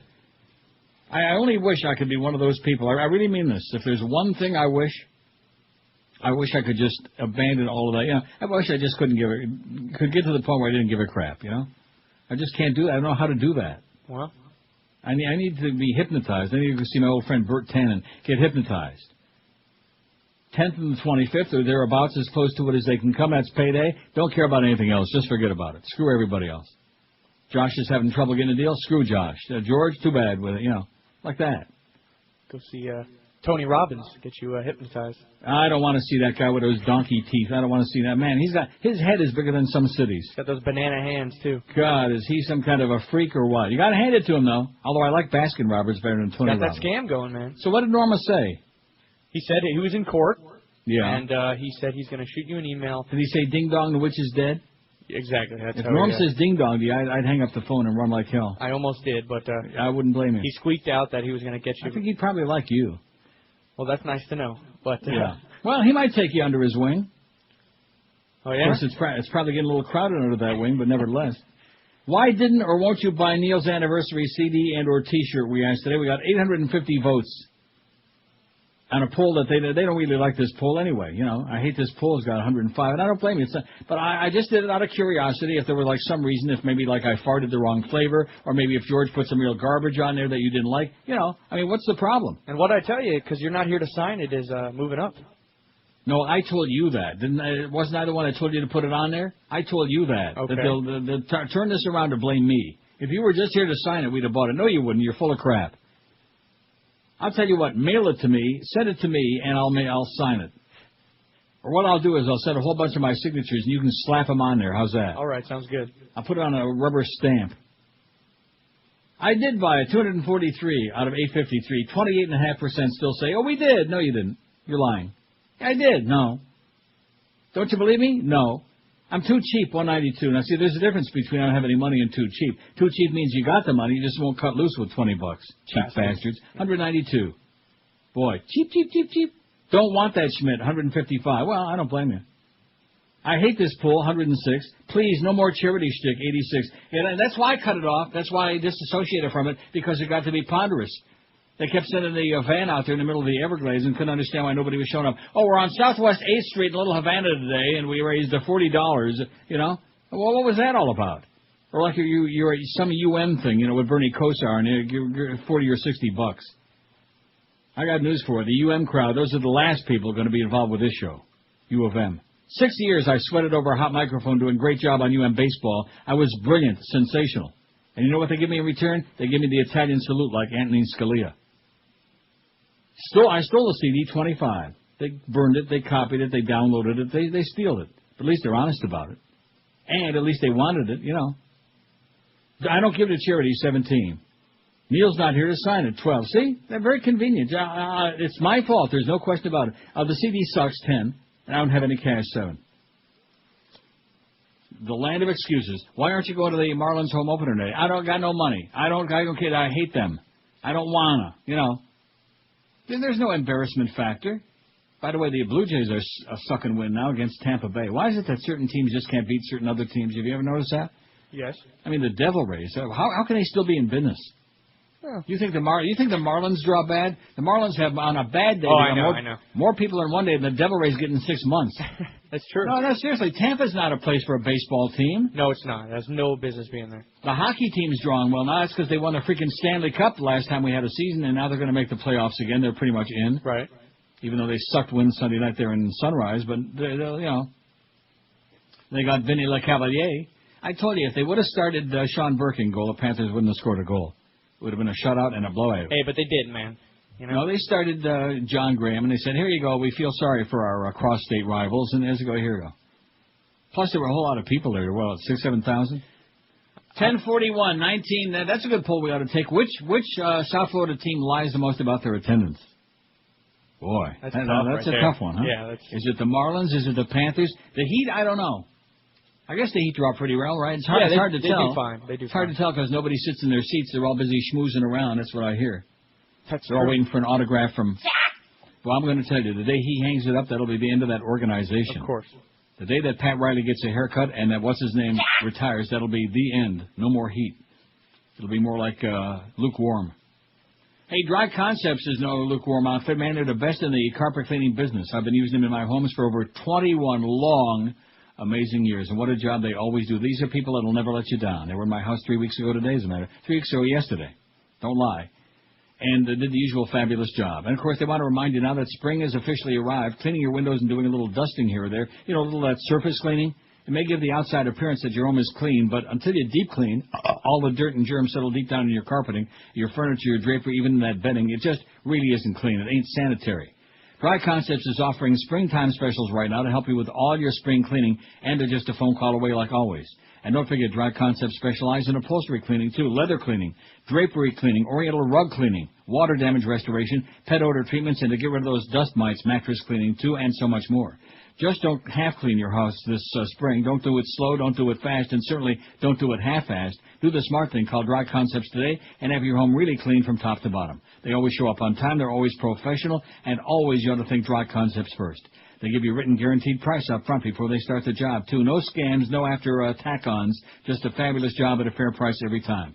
In Dade, Broward, and the Palm Beaches, do your spring cleaning with Dry Concepts by calling that toll-free number, 1-800-248-5071. That's 1-800-248-5071. And they're best on the planet.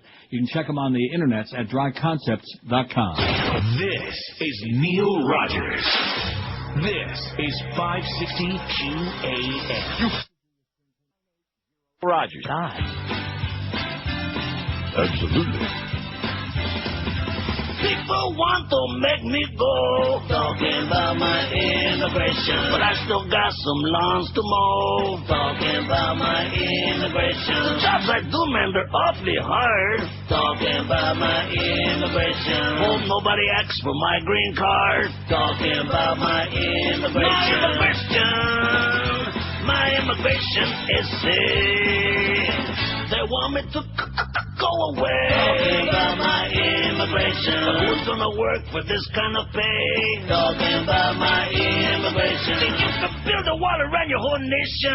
Talking about my immigration. Digging tunnels is my other occupation. Talking about my immigration. Alienation, baby. Hey, mister, you some dishes wash, man? Cut your bushes. Somebody will cut the bushes. It's illegal alienation, baby. And, of course, this is your decapitation station. How about your disintegration station? That I like sounds that. about right. Your disintegration station. As Clarabelle is watching us disintegrate right before its very eyes. 11:47 at 560 WQAM. We got the Crow coming up right from Gate F at the ballpark, baby. Get over there or be square, okay? That's where you see some arm problems. Manny Ramirez go in the locker room and pump. With the big old red blowers in there. How about you and amoeba, trauma, amoeba, the blob, okay? Severe rhizis. Right. Oh, yeah, I shouldn't have bailed out of there just then. Because I forgot my very favorite Crow line. You know what that is? What's that?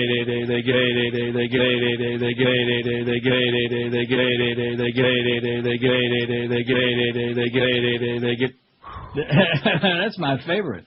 So if you like that, stay tuned because at 2 o'clock you got an hour and a half of that crap. The Crow, who is a borderline human. Can't wait. From 2 to 3:30. What? He's back on the air with us now, so we'll have all new bits coming at you soon. No question about it. That's the only reason we're putting him on. Marlins on deck at 3:30. The Marlins and the Padres home opening day, baby. Oh! Be there or not. And if you don't want to go, if you have no interest, stay home. Give us the money instead. Give us the $20. Maybe we'll send you something, or maybe not. Maybe Josh will just pocket it. Maybe that's what happened to all that money. Maybe all these people did buy that merchandise, but we just didn't find out about it. Maybe that's why it's so hard to get an honest total number. That's what it was. Listen, I was like, you know what? They're not giving me my raise, so let me just pocket all these 20s. That's got to be it. Have we got a number? Did somebody call? Did Miguel or anybody give you a number? No. I don't even know that Miguel's here. An estimate? Well, it's only like not even noon yet. What would he be doing out there? The game is at 3 or 4 o'clock, for Christ's sakes. And the Crow don't come on out there till 2. Well, it might take them all day to hang up the banners. Oh, yeah, that probably is it. Yeah, good excuse. They're probably out there doing the cheerleaders or something. Who knows what's going on? Probably having an orgy in the tea room, in the locker room. 27-something%. At least we're under 29% now who are lying through their teeth. 27.8. Still don't believe you. Say, oh, yeah, we bought it. We got it. Did you get the money yet? No. So here's this article I've been threatening to read for a half an hour. I keep forgetting about it because I'm so whipped up about Clarabelle. Joe Parrish, I've read some of his stuff before. He's Seattle-based columnist, reporter for the Seattle Weekly. Good columnist. Bush declares himself above the law. Has the first American dictatorship already arrived? Absolutely. In 2003, while pledging to fire anyone in his administration found to have leaked the identity of covert CIA operative Valerie Wilson to journalists, President George W. intoned that he didn't know of anybody in his administration who leaked classified information. Well, pick your favorite Bush quote on this topic. There are countless good ones. Now that we learn that former Vice Presidential Chief of Staff Scooter Libby, when forced by Special Prosecutor Patrick Fitzgerald to testify under oath to save his own skin, fingered both Bush and his former boss, Dick Cheney. Libby testified that they both authorized the leaking of classified national intelligence estimate information on Iraq in July 2003 in order to defend the administration's decision to unilaterally invade Iraq. A president who's ordered the launching of widespread investigations to find leakers in the CIA and State Department, including the polygraphing of scores of intelligence professionals, the man who wants the NSA spying and CIA gulag whistleblowers prosecuted, is himself a leaker. And the same testimony revealed that Bush was aware of every step of the way of the ongoing campaign to publicly smear Ambassador Joseph Wilson and his wife, covert CIA operative Valerie Wilson. Pick your sanctimonious Bush statements about that, too. What a freaking hypocrite. And as we've come to expect, a liar. Stop the presses. We're so accustomed to lies of George Bush being uncovered after the fact we don't even notice any longer. And they thought Clinton's behavior brought disgrace to the Oval Office? Beyond those obvious morsels, however, lies the disturbing legal rationale for the Bush-Cheney leak, offered up by Attorney General Alberto V.O. Gonzalez, naturally, and already arrived at Scott McClellan's mouth. The White House, tellingly, has not denied any of Libby's testimony, including the Wilson conspiracy. The leak was legal and proper, the defense goes, because the president's verbal authority is enough to declassify classified information, and by authorizing its release, Bush automatically declassified it. The White House is sticking to this story, even though much of the cherry-picked NEI Iraq data was formally declassified 10 days after the leak, so the Bush administration could further defend its choice to invade. According to the White House, the later declassification shows that the NEI data wasn't all that important and the leak didn't damage national security, but that misses the point. If Bush's word is enough to declassify classified information, why did the White House feel the need to formally declassify the material 10 days later? Wasn't the deed already done on Bush's sole verbal authority? Now they're claiming that is the case, and the Bush NEI leak rationale follows an all-too-familiar theme. Bush can't break the law because Bush is the law. He can't leak a document because if he says it's okay to release the document, it's therefore by definition not a leak. Just like the torture is illegal except when George says it's not, or warrantless domestic wiretapping is illegal except when he authorizes it. Bush and the people around him appear to have genuinely believed, for at least the 4.5 years since 9/11, that the president by definition is incapable of breaking the law. On his sole authority, laws can be ignored, overridden, or changed, even implicitly. Even retroactively is when some unappetizing piece of this puzzle inadvertently comes to the public's attention. Combine this with an administration more intent on secrecy and lack of transparency than any other in U.S. history, and you have a recipe for a dictatorship, which is exactly what it appears Bush and company believe they're operating in. Oh, of course, in normal times, America is a democracy, but these aren't normal times, are they? Why? Because we're at war. Why are we at war? Because the president says so. How long will the war last? Several generations. And after that, presumably, the Constitution will be in force again, and Congress and the courts can reconvene if they like. Dictatorship. The tendency for this leak headline is with so many Bush scandals before to slip from the news after a few days, with the gutless Republican-controlled Congress rendered irrelevant and the Republican-appointed courts years away from final rulings on any of this nonsense. But the recurrent theme of a president and his administration which believe they are above the law, Bush on his own say-so, and the rest of them acting on his presumed authority, is more than a scandal. It's a direct challenge to the Constitution of the U.S., eh?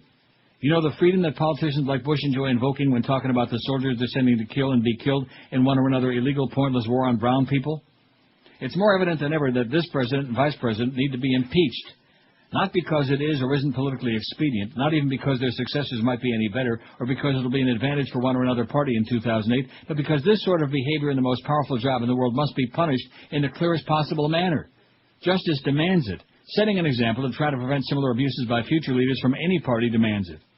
Otherwise, we might as well cancel that 2008 presidential election and be done with this farce we call an electoral process. Sooner or later, should Bush go unpunished, somebody in power is going to try to do exactly that sort of thing. And when they do, they'll cite national security and the need for stable and experienced political leadership in time of war. And when they do, they'll cite the president set by George W. Bush and permitted by the Congress, courts, and the American public of his day. And our country's long, mostly successful experiment in representative democracy will be over. Perhaps it already is.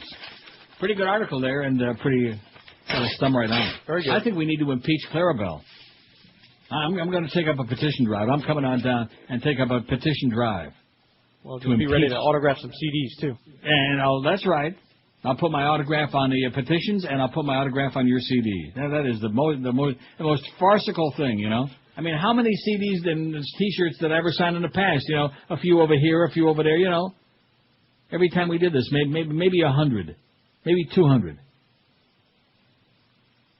And like you said, Neil's not here to sign. It's already got 18 votes. See? You're right. Blame me for it. 27.6. See, finally, you quit lying to make us feel better, okay? It doesn't make us feel better. It makes us feel like garbage, like subhuman swill, like slime. Like leeches. You know, leeches that they used to use to cure disease, which they still do, by the way, in some subhuman parts of the world. Ooh. Yeah, like nasty blood-sucking leeches, which pretty much, you know, reflects a certain part of the audience. They take, they don't want to give. They take, like what's his name said, Joey Zaza. Remember that? Joey Zaza in Godfather 3. You don't want to give? I will take. Remember that in Atlantic City? No, I didn't see the third one. Don't. No, you really should see it. No, I really shouldn't. Don't. Look, see, the problem with you is you listen to other people too much. Watch it for yourself. Use your own mind. Just because you were brainwashed as a child as a Catholic, you should have learned. Listen, you had enough of a common sense to get away from that crap. I never bought that bull crap. I just, fine, that's good, but most young people do because they're brainwashed into it. Plus, you were never altered as a boy. No, I was not. Well, you must have been pretty ugly when you were a kid, or else they just didn't notice you. 896 votes on there. We're going to have that 1,000 before 1 o'clock. I can smell it. Can't you smell it? That's probably Clarabelle. Probably Clarabelle telling more tales, long tales. Bada beep, bada boop, bada bye. Hey, you like me yet? Ha ha ha! What do you think? You like me? How you like me so far? Man, and let me ask you something. Sir, honest question. Okay. Don't give me a gratuitous answer just because I want to hear it. Who was the first person who was onto his routine? Who told you? You. Yeah. And I tried to tell George, and George, just because Greg Reed hated George like poison, and because Joe Bell pretends to like George, So therefore, and George is one of those people, anybody who likes him is, oh, he's great, yeah. I wouldn't turn my back, George. That's all. I hope you're not listening at home. In fact, he's probably on the way to North Carolina to shut that damn heat off. This is Neil Rogers. This is 560 QAM. This is Mark Morgan. It's the 12 to 1 hour on QAM. I'm sick of the same old cleaning product. I want one that's different. Hello? Mr. Clean? Sorry, sister, the earring's in the other ear. I'm Mr. Queen. Oh. Mr. Queen will sashay through the toughest grime while critiquing your taste in decorating. Can you get a tomato sauce stain off my linoleum? I can get rid of any stain. What I can't get rid of is Scotty! Well, can you remove fingerprints on wallpaper? You might need those fingerprints, to find the criminal who picked out the pattern. Ouch. Mr. Queen. His wrists are weak. His sense of style is strong. Well, what can I do about my dingy countertops? Let me see. Build a time machine and go back to when they were in fashion. Mr. Queen, keep some in your cleaning closet. Please, honey. I haven't been in there for years. Kind of reminds me of Clarence. Hey! Came in this morning and made some comment about he likes Clarabelle because he likes tooting his horn. What do you mean by that? I don't know. You tell me. 908 votes on the poll. We'll make 1,000 easy, baby. We're going to slide right into it, just like slide into third. Of course, first you got to get to first. That's the Marlins problem. They're going to kick some serious San Diego ass today, aren't they? No, I don't know. Yeah, I'm going to go with the win today. Who's pitching today? Sergio Mitre. I shouldn't have said anything. No, I mean for the Marlins, who's pitching? Yeah, that's who's pitching. Wow. He just come in on a banana boat? I think they just took him out of a protest down there on Brickell Avenue. 1202, look at that. Closest vote in Italy's modern history, and Silvio Berlusconi is still trying to fix it up, man. Bada beep, there's Alessio Vinci. Bada beep, bada boop, bada bop. Unfolded here in Italy over the last day would come to an end. Yeah, go eat some lasagna and get out of our face. Key figures in phone jamming scheme designed to keep New Hampshire Democrats from voting in 2002 had regular contact with the White House and Republican Party as the plan was unfolding. Phone records introduced in criminal court show. The thing with Bush is, it's not a question of whether to impeach, it's a question of what to impeach about, because there are so many different things, so many different criminal acts that they've committed, it's hard to figure out which one. The records show that Bush campaign operative James Tobin, who recently was convicted in the case, made 24 calls to the White House within the 3-day period around Election Day 2002 as the phone jamming operation was finalized, carried out, and then abruptly shut down. They were jamming it up there. The National Republican Party, which paid millions in legal bills to defend Tobin, says the contacts involved routine election business and that it was preposterous to suggest the phone calls involved phone jamming. Jam on it. The Justice Department has secured 3 convictions in the case, but hasn't accused any White House or Republican national officials of wrongdoing yet, nor made the allegations suggesting party officials outside New Hampshire were involved yet. The phone records of calls to the White House were exhibits in Tobin's trial, but prosecutors didn't make them part of their case. Democrats plan to ask a federal judge today to order GOP and White House officials to answer questions about the phone jamming in a civil lawsuit alleging voter fraud. Repeated hang-up calls that jammed telephone lines at a Democratic get-out-the-vote center occurred in the Senate race in which Republican John Sununu defeated Democrat Jeannie Shaheen 51 to 46% on Election Day 2002. Besides the conviction of Tobin and Republicans' New England Regional Director, prosecutors negotiated 2 plea bargains, one with a New Hampshire Republican Party official, another with the owner of a telemarketing firm involved in the scheme. The owner of the subcontracting firm whose employees made hang-up calls is under indictment. The phone records show that most calls to the White House were from Tobin, who became Bush's presidential campaign chairman for the New England region in 2004. Other calls from New Hampshire senatorial campaign offices to the White House could have been made by a number of people. So, it's just how do we fix this election? Is it the Diebold people going to do it? Are we going to, jam up the phone lines of the Democrats? How are we going to do it? I am above the law! Right, that's exactly correct. Or there's the old Florida way, man. We'll just, have what's-her-name step in there and certify the phony elections. Good old Catherine Harris. And, of course, when your brother's governor and calls you at 3 o'clock in the morning and says, oh, it's close, but don't worry, you got it. You got Florida. It's all taken care of. I beg your pardon? I remember when in Fahrenheit 9/11, don't you worry about Florida. Yeah, right. I'll take care of it. You got it. He took care of it all right. And then, of course, there was the judge with his eyeball popping out of his socket looking at those hanging chads. And his friend on the Supremes when they started counting the votes again. And Gore was about ready to pull ahead. Oh, stop the vote. Stop the count. Like Professor Von Helsing said, stop the count, Dracula, man. Stop it right now. And they did. And they said, oh, guess what? Bada bing, you're president. And, boy, look at what's happened now, man. Oh, my God. 5.5 years later, and it's like all these dead people and all this murder and bloodshed and insanity going on. 915 votes on the poll. Neil's not here to sign. It's got 21 already. See, it's my fault. I apologize profusely. Not. It's my bad. Here's your guy on line 9. QAM, hello. Hello? Yes, sir. Yeah, hi. About 2 weeks ago, maybe or so, Neil read a whole huge, long article that... Oh, it must have been ponderous. No, it was all about some general or somebody who talked about the war and money and the business of war, and it was this great article I wanted my son to read. Oh, about Eisenhower. Could be. Yeah, it was quoting... No, it wasn't by Eisenhower, but it was quoting what Eisenhower said about the military-industrial complex. Yes. Yeah, Is that on his website? Yeah, it'll be on the archives. Just go through the news stories. You'll find it. You'll recognize it by the headline. On the archives. Okay, because Archives. Got it? I'm on there. NeilRogers.com? Yeah, I'm on there now. Yeah. Okay. Well, just keep looking, okay? It's only a 4-hour show. He's on there now. And, He's looking. He wants me to, he doesn't realize he's talking to me, and he wants me to tell him what the title of the story was and who wrote it and what day he wrote it and what he was wearing that day. Was he wearing socks? Was he wearing sandals? Was he wearing Birkenstocks with socks? I mean, come on, man. I want everybody to read that. I know the story he's talking about. It was a great story just a few days ago. Just like this one I just got through reading here a few minutes ago about the dictatorship. I've been telling you that, man. If these people had their way, they'd call off the 2008 presidential election. We're not leaving. We're staying. And Congress would say, we'll have a committee. We'll have some hearings to see what we think about it. And the public would say, oh, yeah, but what's that got to do with American Idol? Right? Yeah. And what's that got to do with the National Football League, man? Give me the ball, give me the ball. That's what the public would say, because America, man, their minds have turned to Jell-O. I think too many years of listening to the stinking Bill Cosby. That's the problem. Their minds have turned to Jell-O. WQAM, hello. QAM Disintegration Radio, your disintegration station, hello. Hello. Yes, sir. I just want to make sure that you knew the reason why I didn't buy the CD or the shirt was because I couldn't use my Discover card. You couldn't what? Use my Discover card. Why not?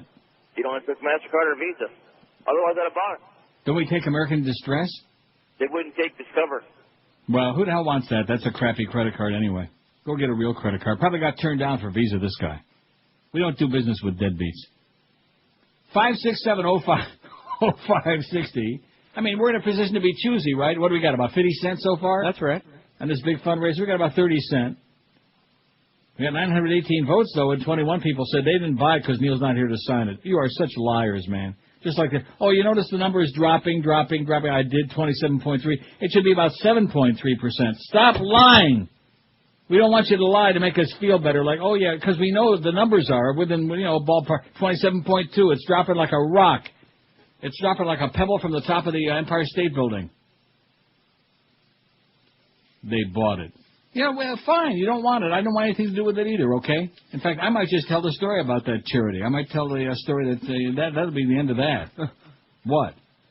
Well, that's another reason I didn't want to be involved in it, okay? I don't want to be involved with people who don't appreciate what we're doing for them. That's the way I feel about it. Just like Camillus House. I bet you I raised over $1 million for them over the years. And in fact, I'm sure of it. And one year, there was a picture of one of the Dolphin players. I forget who the hell it was. There were a couple of Dolphin players. They were black players dressed up as cowboys, and they were riding horses with shotguns. It was like a Wild West scene. It was a funny thing. And so, I forget, we either had posters of that we sold, or that was the picture on something. Whatever, it was connected with our campaign. Okay. And they got all bent out of shape because they didn't like it. They didn't like the picture. And we were raising them thousands and zillions. And I said to myself, I said on the air, and I'll say it again, well, I guess, the church must have so much more money now to feed all the homeless, and the homeless people don't need it. The homeless are being picky and choosy about how we raise the money for them, so to hell with it. And that was the end of the Camillus House.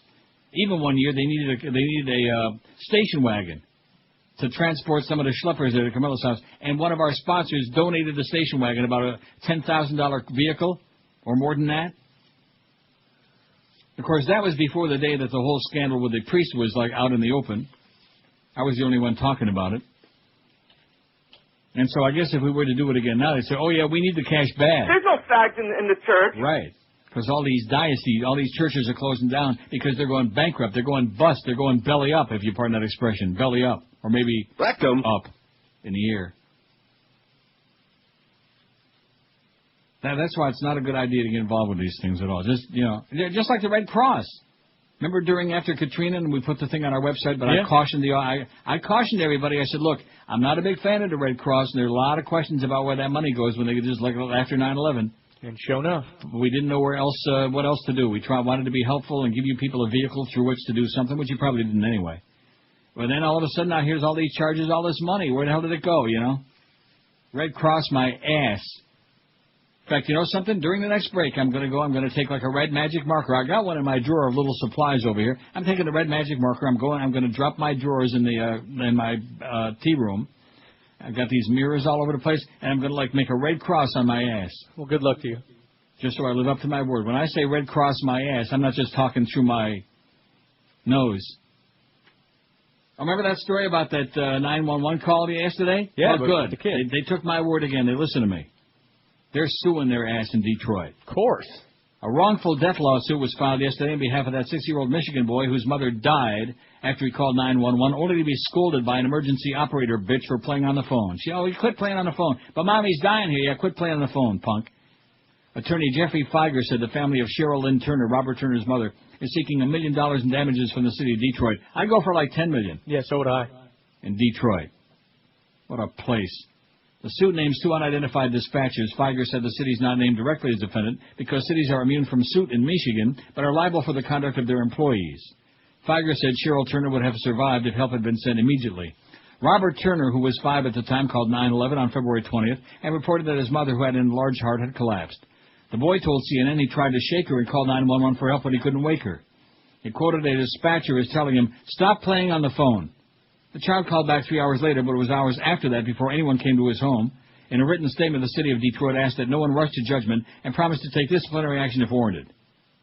At a news conference announcing the filing of the suit, Feiger said Robert Turner's case is not the only one. He played another 911 tape from January 12, 2005, in which a woman who had been shot in the head by her husband called 911. On the tape, the operator can be heard asking the woman if she has a mental problem and then asking that the husband who shot the woman be put on the phone.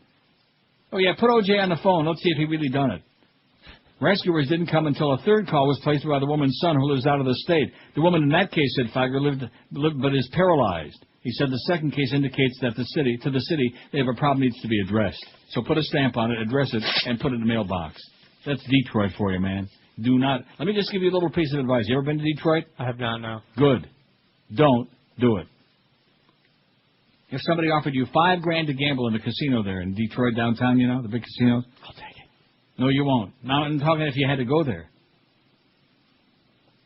Don't do it. Just say El Paso. Yeah, if you value your life. I got no idea. This is Neil Rogers. This is 560 QAM. Simon Cowell is looking for the next big star. America's Got Talent. Win $1 million prize in the biggest talent search ever held. Singers, dancers, comics, anything goes. Fool me once, shame on you. If fool me, we can't get fooled again. But a good joke has a point. Well, almost anything. This is one of the weakest, most baseless indictments in American history. It's a charge that cannot hold up even under the most glancing scrutiny. Way down in that D.C. town, the first thing they said was, "Tom, it's not allowed. Funneling campaign finances, we've heard enough, but you still think you're innocent. We call your bluff." Poor old Tom DeLay, it was that guy Tom DeLay who sets the corporate donations to the candidates. If convicted, they will lock poor Tom away. Got in a little Washington jam, now there's trouble for the House majority.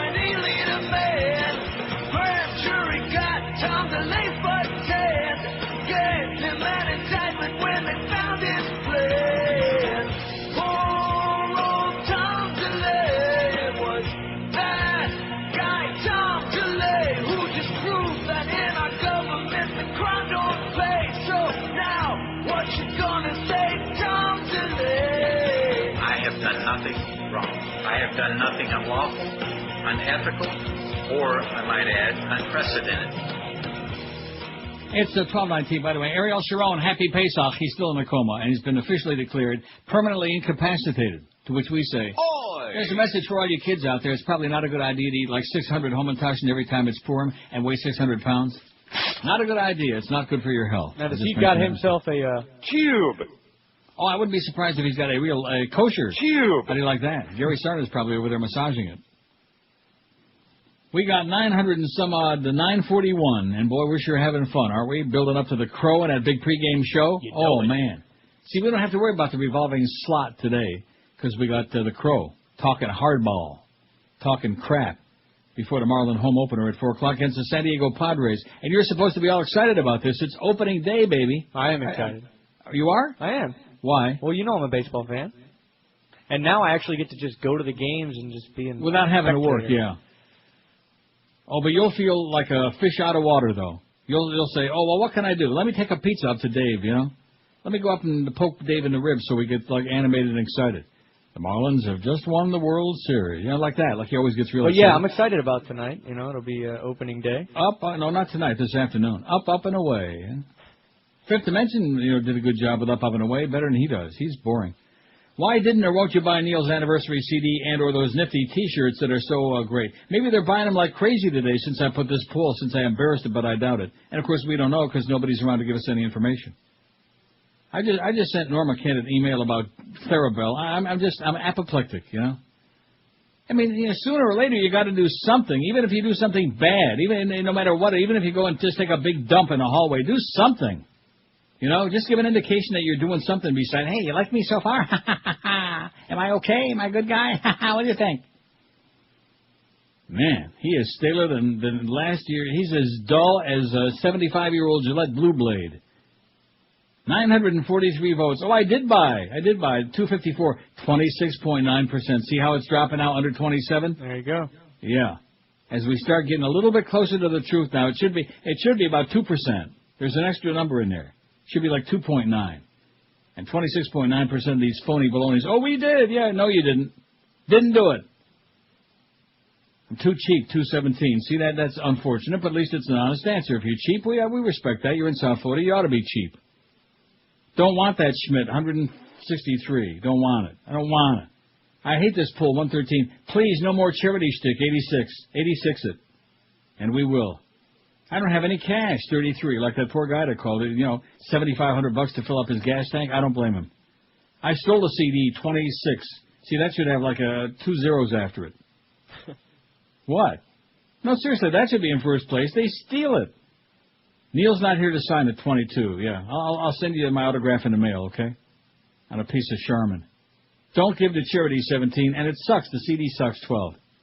And that's because these people kill me. Well, if we would have had this on there, like the guy with that Eisner stuff, although he did, don't knock that guy. He bought some other one. Eisner? See?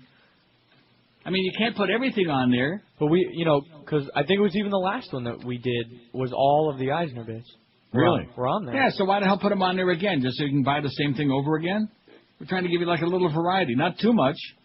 I still think that's a part of it. A lot of these bits are on previous discs, and we've maxed that out. Don't you understand? I try to tell these people that we've maxed it out. We've squeezed as much blood out of the rock as we can. Don't you get that? Rock. Yeah, that's it. They don't get it. They won't listen to me. And see, I have no control over anything that's going on anymore. That's the most frustrating part. It's supposed to be my show, and if I don't want to do something, oh, no, we got to do this. How many times did I say I don't want to do that? About 30, man. 30,000, I think. And finally, we'll take care of it. We don't have to do anything. Okay.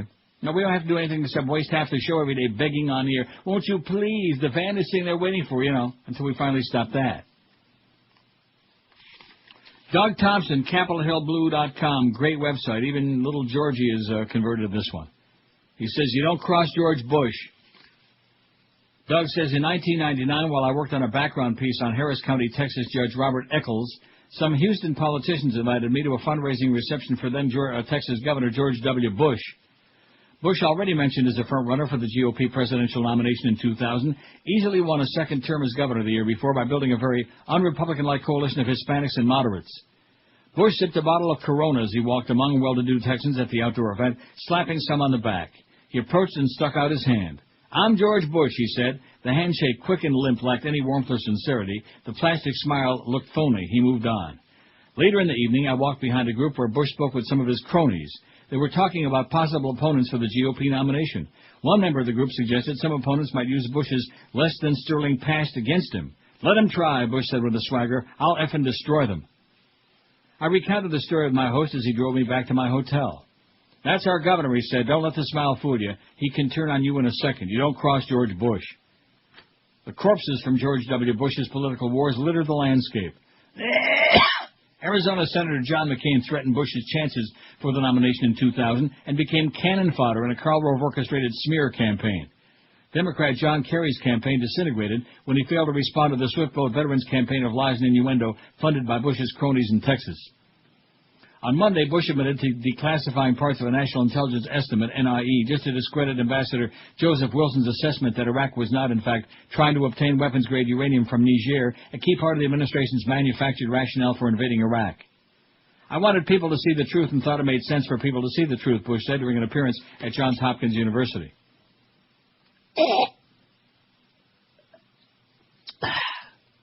"You're not supposed to talk about classified information, and so I declassified the document," he said. "I thought it was important for people to get a better sense for why I was saying what I was saying in my speeches, and I felt I could do so without jeopardizing ongoing intelligence matters, and so I did."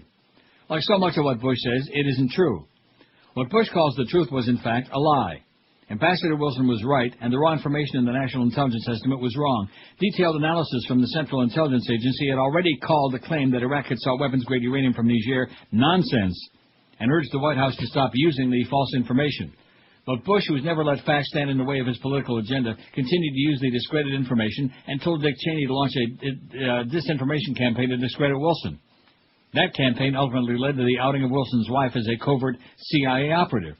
After we liberated Iraq, there was question in people's minds about the basis on which I made statements, in other words, going into Iraq, Bush said Monday, and so I decided to declassify the NIE for a reason.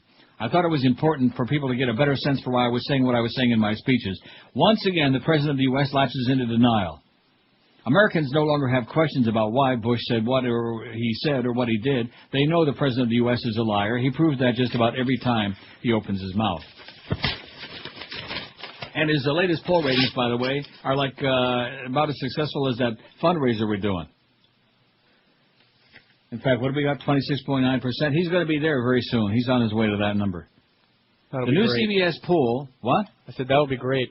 More than a third of voters in the new CBS poll say they think of their vote is against, in this fall's elections, they'll think of their vote as a vote against Bush. More than a third. While just 14% will think of it as a vote for him.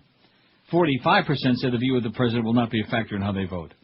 Those numbers contrast sharply with the run-up to the 2002 midterm elections, in which Republicans won historic gains. 4 years ago, 31% said their vote would be made in support of the president, versus just 19% said it was a statement against him. Poll numbers. If Bush backed a candidate, would you be more likely to vote for him? 10%. Less likely to vote for him? 31%. Which party would you prefer in the elections this fall? Democrat 44%, Republican 34%, don't know 21%. How about they're all a bunch of crooks? How about your mama? How about Clarabelle? Let's do a write-in campaign for Clarabelle. At least to get him out of that building anyway. Man, even the Titanic never turned into a disaster like that he's turned into. My God. Talk about high hopes. Remember that song? It's way before your time. Frank Sinatra? High hopes. I've heard it. Yeah. Well, we had high hopes too, man. And I think we must have all been high. Even that high. 28, not that fat, just that high. 28 past noon at QAM as we work up to the big opening day crow show, man, at 2 o'clock from Gate F at the ballpark there. With lightning-quick speeds, the latest features and security, Comcast high-speed internet leaves DSL in the dust. And today you can get on board for just $9.95 a month for 2 months. With an always-on connection speed of 6 megabytes, Comcast high-speed internet is up to 4 times faster than DSL 1.5 and up to 100 times faster than dial-up. Whether you're downloading music, watching streaming video, playing online games, or just surfing your favorite sites, Comcast reliable fast connection means you'll be flying through the internet with the greatest of ease. Plus, when you sign up for Comcast high-speed internet, you'll get instant access to free features like the Fan, Video Mail, Comcast Rhapsody Radio Plus, and up to 7 personal email accounts, just to name a few. Not only that, but you get McAfee security tools included, so you can rest assured your internet experience will always be safe and secure. So what are you waiting for? Start doing more a lot faster than ever before. Sign up for Comcast high-speed internet today for just $9.95 a month. For 2 months, you wonder how you ever managed to get along without it. In Dade, call 305-COMCAST, or in Broward, 954-COMCAST. This is Neil Rogers. Rock solid. This is 560 QAM. Take off those checkered pants. Damn. Can't believe that I just did that. And I don't want to look down, I'm afraid what I'll see, girl. Pretty soon I'll be screaming. Yeah, I didn't look what I was doing. Bathroom's like a crime scene. Someone call an ambulance, I got the Franks and Beans. I got it caught in my zipper. I'm yelling, I'm moaning, I'm crying. My manhood is dying, got it caught in my zipper. I'm switching from zippers to buttons, or else I'll go round wearing nothing. Got it caught in my zipper. Please help me, somebody.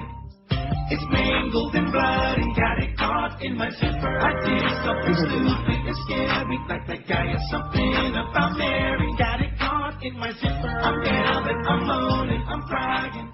12:33, 27 till 1 at 560 WQAM AM, your disintegration station for the new millennium. Jury and Vioxx, I just got all excited during the break. I saw I had an email, and I opened it up. I thought for sure it was your girlfriend, Norma, and it turned out to be some crap from TomPaine.com. I don't want no Tom. What a pain. I don't want no news story, okay? I want some information, you know? I don't know what the hell is going on. A New Jersey jury found today that Merck had misled the FDA about the safety of its painkiller Vioxx and awarded $9 million in punitive damages to John McDarby. $9 million. The only problem is he's 77. Well, I guess he'll go out with a bang, huh? 77-year-old man who had a heart attack in 2004 after taking Vioxx for 4 years. Yeah, I had a pill doctor who was prescribing me Vioxx a couple when that first came out. He prescribed anything that they would put in his pill closet. He wasn't prescribing, he was just giving me samples. And I read the package insert and I Schmidt canned it. If you take all the pills that your doctor gives you, all you people out there, I guarantee you'll be dead before our next show tomorrow. Guaranteed. Bunch of butchers, man, grave robbers. For a free trip, they'll peddle you anything. That's why every time you turn on the evening news now, a whole half hour of prescription drugs and over-the-counter drugs, and they're screaming about little wacky weed, huh? America hooked on drugs. By a 7-1 vote, jurors in the Atlantic City Superior Court found that Merck had knowingly withheld information from the FDA and that the company's misconduct was wanton and willful, or is that wonton? Boy, it makes me want some Chinese for lunch. I'm having a cup of noodles right now. Soup I'm talking about. Yeah. The verdict was read in courtroom 3A before Judge Carol E. Higgins, who was overseeing the 4,500 other lawsuits against Merck over Vioxx, ruled. The $9 million award comes 6 days after the same jury awarded Mr. McDarby and his wife Irma $4.5 million in compensation and damages for his heart attack. So let's see, he's got $13.5 million. Mr. McDarby broke his hip in a fall as a result of the heart attack and confined to a wheelchair, and he's got $13.5 million. Isn't that the way it all goes? Jesus. Now, I don't know if we ever talked about the story about that cocktail waitress in Vegas. I don't think so. Did we ever talk about that? I don't think so. She won the, what the hell do they call that? The megabucks. Dollar slots, megabucks. Right. And those are all connected. Like they have it here, and it generally gets up to like $2.5 million. Somebody will win it. All the Ontario, all the provincial casinos are hooked together. And it's the same thing in Vegas, only, of course, all the casinos are linked together, so it goes up to gigantic amounts. I think she won. She put in like a couple of bucks. Cocktail waitress at, I forget which casino she worked at. And she was off duty. She put a couple of bucks in, and she won $33 million. Oh, my God. Well, listen to me. The next day, not a week later, not a month later, the next day, she's driving to wherever she was going, and some lunatic runs a light and sideswipes and just smashes into the car on the driver's side. And now she's in a wheelchair. She was like 27 years old or something when this happened. You know what that means, right? If you ever win a lot of money, don't drive. Yeah, that's right. If you win a lot of money, go out and buy a limo for your driver, although he'll probably get run into anyway. Just stay home for a while and enjoy it. Call up some escort services and, have delivery. Fly them out to you. That's right. Isn't that incredible? Horrendous story. She's got millions, and is she going to enjoy it? No. Absolutely not. Speaking of enjoying it, gasoline could at $3. I'm beginning to wonder what's more expensive, gasoline or Vaseline. How about melting down some Vaseline and shoving that in your crankcase, in your thing? in your tank. Yeah, shoving it in your thing. Summer driving will be expensive, with gasoline costs likely to stay high after jumping nearly 20 cents over the past 2 weeks. 20 cents. And we're asking for $20 for some stupid-ass CD or T-shirt and asking how come you put it. They just haven't got it, that's all. Let's see how many people admit they haven't got any money. Don't have no cash, 42. See, and that's going up. Climbing. They ain't got it. See, and we're down to 26.5% of these liars. Oh, yeah, I did, Neil. Yeah, sure you did. Full of crap. The cost of gasoline averages $2.68 nationwide for a gallon of regular. Some analysts say motorists may pay $3 a gallon this summer if there are unusual disruptions in supply. Oh, there will be. They'll come up with some cockamamie story. The Energy Department is releasing its summer outlook for motor fuel prices. At a news conference today, it's going to be bad news, boys and girls. Prices at the pump have been climbing since February, when the cost of regular grade gasoline averaged $2.25 a gallon. The average price of $2.68 last week is 40 cents a gallon higher than a year ago at this time. 40 cents. And pretty soon it's going to be 50 cents. And thank you again, Mr. President, for those low gas prices, for going in there to Iraq and hooking up that long... Yeah, so we can get that low, real cheap gas. Yeah, and I just want to say that before he was in the office, my little car cost me $19 to fill up. Yeah. It's about 36 now. Yeah, about 36. About 30, man. 36, almost double. Thank you so much, Mr. Bush, you grave robber, you Saudi-loving piece of crap liar. Impeach his ass now, and then put the... And you know something? Let's do a 2-for-1 deal. Let's put Clarabelle on there with him, too, at the same time. Impeach Bush and Clarabelle. If you tuned in late, you're wondering who Clarabelle is. We're not talking about Clarabelle the clown from Howdy Doody Show. We're talking about Clara Bell, who used to be Joe Bell, our general mangler. Clara Bell. Clown. So what do you think? You like me now or what? Huh? A good guy? What do you think? I'm going to bat for you, man. I really like you guys. You're doing a hell of a job. Huh? I'll take care of Josh. I'll take care of George. I'll take care of you. What do you think? Man, he is... I would put it this way. He's the most bitter disappointment of my life. That's pretty strong right there. Yeah, I would say. Well, especially after you guys gave him the big build-up, I'm here, you're there. Gave him this big build-up. Oh, man, this guy is great. He is really, he's a radio guy. He came in here, wanted to see how the equipment worked. He came in here, he was asking all kinds of questions like he had some idea what it's all about. Yeah, right.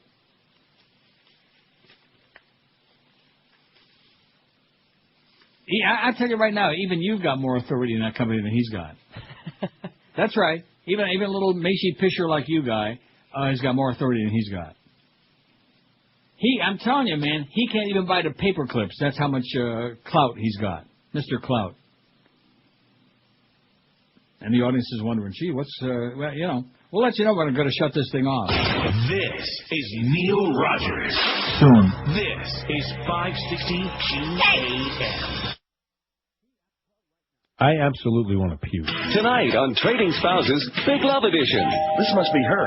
Kids, time to meet your new mommy. Hi, I'm your new wife, Barb. Hello, Barb. And I'm your other new wife, Nikki. Oh, hi, Nikki. And I'm your other new wife, Margie.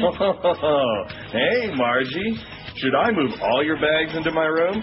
Please? But, Daddy, we don't want free mommy. Hold on now. Let's give this a chance. It's Trading Spouses Big Love Edition. We're going to cook for you, clean for you, and make you feel like a man. Oh, that's big of you. No, Dad, that's big of me.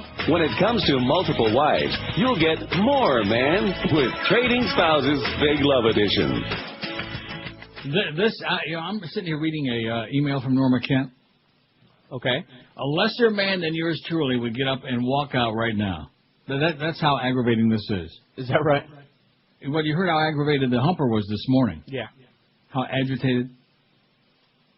Now, I'm just going to read you one sentence. This is supposed to be about George and renewing his contract and taking care of George, which I've been assured by Clarabelle that he was going to do. But let me find this one very brief thing, okay? Okay. in response to his Norma's request to get George's deal redone. Clarabelle said in the next sentence and next breath, surprise, that they would like to talk about an extension with you, but they can't do that for George. That is, that they can't give him a corresponding agreement, an increment for the fourth year of his term if the contract was silent on the same, or whatever that is. In other words, they're still trying to dig up his previous contract or change it. I don't know what that's all about.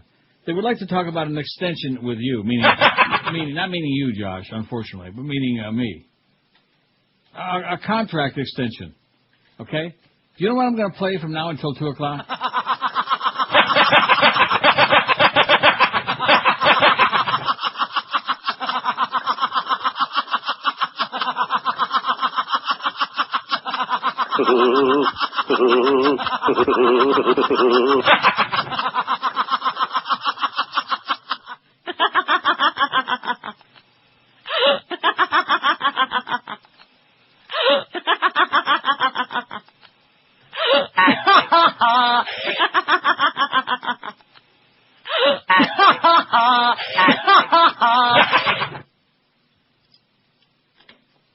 We're going to laugh Ryan, ain't it? It is.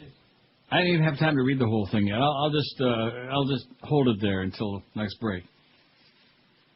A judge has rejected TV actor Robert Blake's request for a new civil trial. You know, I don't know why they didn't make much of a deal out of it. I guess maybe nobody cared anymore once the cockatoo died. Pretty much. But, because remember the criminal trial, remember that he got off on that deal? Kind of like O.J. Well, not as big, but yeah. No, not nearly as big. No, of course not. Because who the hell cares about Robert Blake? He's old news, you know? Yeah. As opposed to O.J., who, was big piece of crap and murdered 2 people as opposed to just 1.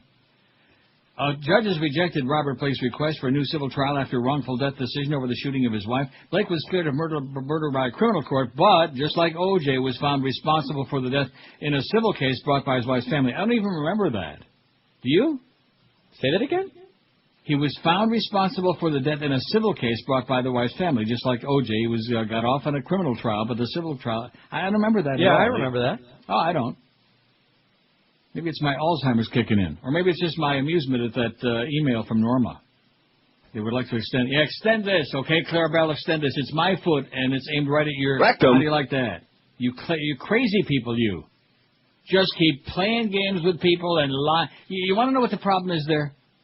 Well, there's a lot, but go ahead. Well, no, seriously, the bottom line of everything. They think that because they got some money, although you never know it when they don't pay people on payday, but they think because they got some money somewhere laying around, that they can get whatever the hell they want. You know, in other words, people with money, they always feel, whether it's Donald Trump or Steinbrenner, they can get their way no matter what it is. Oh, well, we'll give you like a big signing bonus. He'll do whatever we want. Yeah, your mama. Anyway, it's just a fun, especially on this day, to get an email like that. A jury awarded Bonnie Lee Bakley's family $30 million in damages, although Blake has already filed for bankruptcy. Yeah, they're going to get just as much as the Brown family and the Goldman family did from O.J. Squat. That's what they're going to get, and that's what they can do. His lawyers contended there was misconduct in the jury's actions. Among the claims was that one juror failed to disclose that her daughter was in prison for murder, while another consulted a Bible during deliberations. Oh, the Bible says, don't watch Beretta. Isn't that what the Bible said? Yeah. Another had signed a sworn statement that he was pressured into voting against Blake, who starred in the 70s series Beretta. Blake's lawyers also believe the trial should be declared void because the actor had already filed for bankruptcy before the verdict was given. Yada, yada. Well, that's okay. At least they can say, hey, guess what? Robert Blake owes... In fact, when they go out to a restaurant, instead of paying the tab, they just can write on it, Robert Blake owes us $30 million. You know, forward this to him. Or send it to the cockatoo. Did we got our 1,000 votes yet? It's not even 1 o'clock yet. We got 994. I told you we'd get 1,000 before 1, didn't I? Yeah, you did. You have little faith? You said, no way. 996. I still can't get over that. I think we ought to, play that tape between me and Hank this morning. Just play it over and over again. He was down in the dumper, the humper. Not a happy camper. Just checking a few stats on here to see if everybody bought our CD yet. Isn't there somebody there to get us that number? Or not? And, of course, tomorrow we got another ball game at 12:30, so I'm sure Miguel will be... That'll be the excuse for the rest of the week, won't it? Probably. Maybe Friday. Although maybe Miguel will be filling in for Hank Friday because they got nobody else. David Sampson bailed out. He's not doing it. He sounds too squeaky. Or actually, Miguel. Because they got nobody else. David Sampson bailed out. He's not doing it. He sounds too squeaky. Or actually, Miguel's supposed to be here tomorrow and Thursday, so. Oh, that's right. He's going to be working with us. He's filling in for So George. He'll have no way out. He can't hide from it. And by the way, Norma, if you're listening, which I hope not, but if you aren't, George had to go up to North Carolina to shut the heat off up there because his mamacita went up there and left it on when she left. His mamacita, whom he hates like poison. His kvetchy, hostile Julieta mamacita. So that's probably why I can't get a hold of him. Your stints in uniform that follows their commissioning. They like to stay alive. That's probably the bottom line. They don't want to get sent off to Iraq to be used as a human sacrifice for George Bush and all his Armageddon lunatics. I bet you we got 1,000 votes. We got 1,002. Look at that, man. This is just like sliding off the edge of a log. No problem. Piece of cake. Sounds pretty good, Pete. Now, did you get any lunch in there today or not? Are you not eating with George not there? No, yesterday I got Howie's. Today, though, I've been eating around the building. I had, 3 bagels. Eating around the building? Yeah. Oh, well, they had bagels in here, so I threw down 3 bagels and I had a couple of noodles. Because when Muff was in there this morning, he said he planned on eating around the building, too. And I thought to myself, you fairy. Probably you guys had different things in mind. Yeah, of course sure it is. Now you're eating bagels, and it's Pesach coming. Now, when is Pesach? If it like sundown tonight or tomorrow? Here, I'm asking you. Isn't that embarrassing? Yeah, what that's the pretty hell funny, about isn't it? No, I care. I mean, I'm all I looking know on the is we got the calendar Leafs here. and the Panthers at the Air Canada Center tonight, baby. 7:30 game time. I'm going to be outside the Air Canada Center waiting for Geldy, who didn't even invite me to lunch today. What a schmuck, you know? Tomorrow it begins. No, but usually when you say tomorrow, you mean tomorrow at sundown or tonight at sundown? At sundown. Tomorrow at sundown. No, that's what I thought. That's why the Marlins are playing that day game tomorrow at 1:05 because it's not just because the kids are out of school. They wouldn't have known. Who would have known that? The schedule makers saw. Oh boy, it's Pesach. We don't want to piss off those Jews in Broward that won't come down. What? That's right. No, it's true. It's true, man. I don't know about that. I mean, you look around that stadium, you got about 10 Julios who like to talk a big game about supporting baseball, which they don't. And then you got, about 16 crackers, and then you got, 4 or 5 dark guys who can afford to get some tickets somewhere. And then you got all Jews there, like at the Panther game in Sunrise. They have a limit on Goyim in there, and even with their attendance problems, that's because they won't let too many Goyim in there. What do you expect when the owner's name is Alan Cohen? DNA testing failed to connect any members of the Duke University lacrosse team. Did you see that? You probably didn't see it because you don't watch CNN, and rightfully so. But the brother of this stripper, see, she's a student on campus. She's not just like somebody they looked at. Oh, that I didn't know. Yeah. And her brother, they were having like a on-campus a powwow about this situation. Right. And her brother, they're black, and of course there were a whole bunch of black students sitting behind them at the moment, which I don't think was coincidental behind him. And he was making an impassioned plea that they don't talk about the fact that she's a woman, that she's a mother, that she's supporting her family. All they do, the media refer to her as a stripper and dehumanize her and make her into some kind of a slime ball. Isn't that what they do? What? The media? Yeah, that's what they do, of course. The media is just as sexist as anybody else because most of the people in the media are men, just like the men that wrote the Bible. Women are like, just stay in your place and stay in the kitchen, barefoot and pregnant, and that's it. When you go to the dentist, open wide, and when it's that time, Citing DNA test results delivered by the state crime lab to police and prosecutors a few hours earlier, the attorney said the test results proved their clients did not sexually assault. The only problem with that is that very often there is not the DNA. Really? No DNA material from any young man was present on the body of this complaining woman, said defense attorney Wade Smith.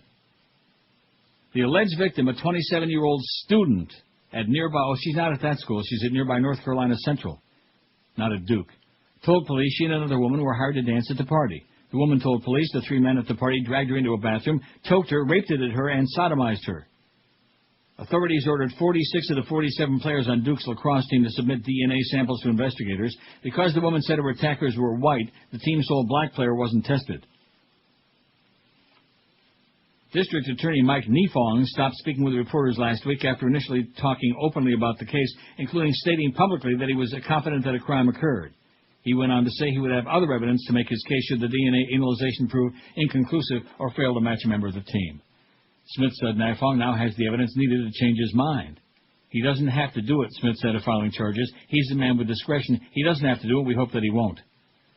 Also, an attorney for one of the players said Sunday that time-stamped photographs will show an exotic dancer was already injured, we had that yesterday, and very impaired when she arrived at the party. Durham attorney Bill Thomas said some of the photos taken when she arrived at the house indicate the woman was injured before getting to the party. They show extensive bruises and scrapes on her legs, especially around the knees. Sounds a little like Screw Ann. Oh, gotcha. All right, little... Well, listen, there's nothing like a good chuckle on a day like today, huh? See, leave it to me. On a day when everybody in the building is suicidal, because Clarabelle is running around endangering all of our lives and careers and our happiness, man. The happiness killer. And you know something? Remember John Wayne Gacy? Yes. Never trust a clown. This is Neil Rogers. This is 560 QAM. It's Scott Burrell. And when I'm up in Boca Chica slapping old women with painted lips around the pool, I listen to the Neil Rogers 1 to 2 hours. I listen to the Neil Rogers Fair and Balanced 1 to 2 hours.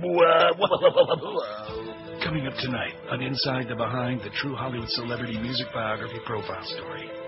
He was in Genesis. Then he went off on his own. You might say it was the genesis of the genius of a member of Genesis.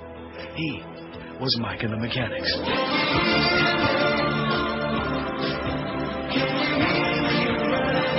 So Mike has this big hit in 1985, and he comes to me and says, we need another one right away.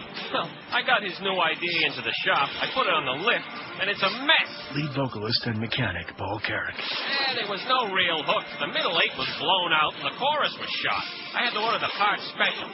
I say, look, let me keep it a while, like a year. Finally, the Mechanics returned the song at 10 times the original written estimate. But what are you going to do? These mechanics have you over a barrel.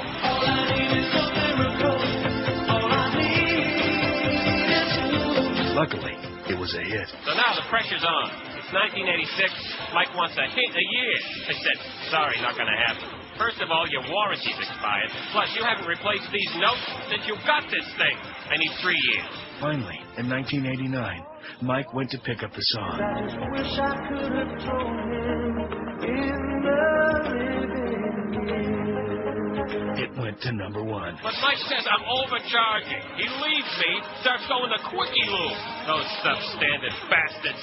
But he never had another hit. So up his... Mike and the Mechanics. Come on, Mike, what were you thinking? You get a good mechanic, you don't leave. It's a big, juicy, sopping wet look at show business. Tonight, on Inside the Behind. Well, I just read the rest of the facts. He didn't get around to discussing your deal, by the way, Josh. Sure of that. Crestfallen, aren't you? Surprised? I'm not surprised by any of it, because at least this guy, at least Clarabelle may not be good, but at least he's consistent. Bada-beep, bada-boop, bada-bop. Oh, man, I should have taken care of that. It's my fault, and I'm going to get right on that. And yeah, right. 1,020 votes on the poll. We are kicking some serious, smelly, pimply ass. Oh, there's that stripper's brother. Of course not. But in any sexual assault, one thing I you want to realize is, like the district attorney stated earlier, 80% of those that are sexually assaulted, there is no DNA. You notice how they've got a linking problem there, and the audio isn't matching his lips? Rapists using condoms, cleaning up after. My feed's a little different from yours anyway. Oh, is it? Yeah. I'm a little ahead. 40 hours elapsed. I got plenty of time if I've done something. Well, let me ask you, how's your feed on Leafs TV? How's that coming? Huh? Or on the NHL Network, how's that coming?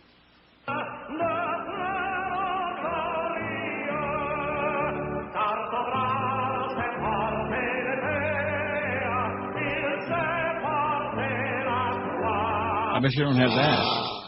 That's some frog. Oh. So, you're in Montreal.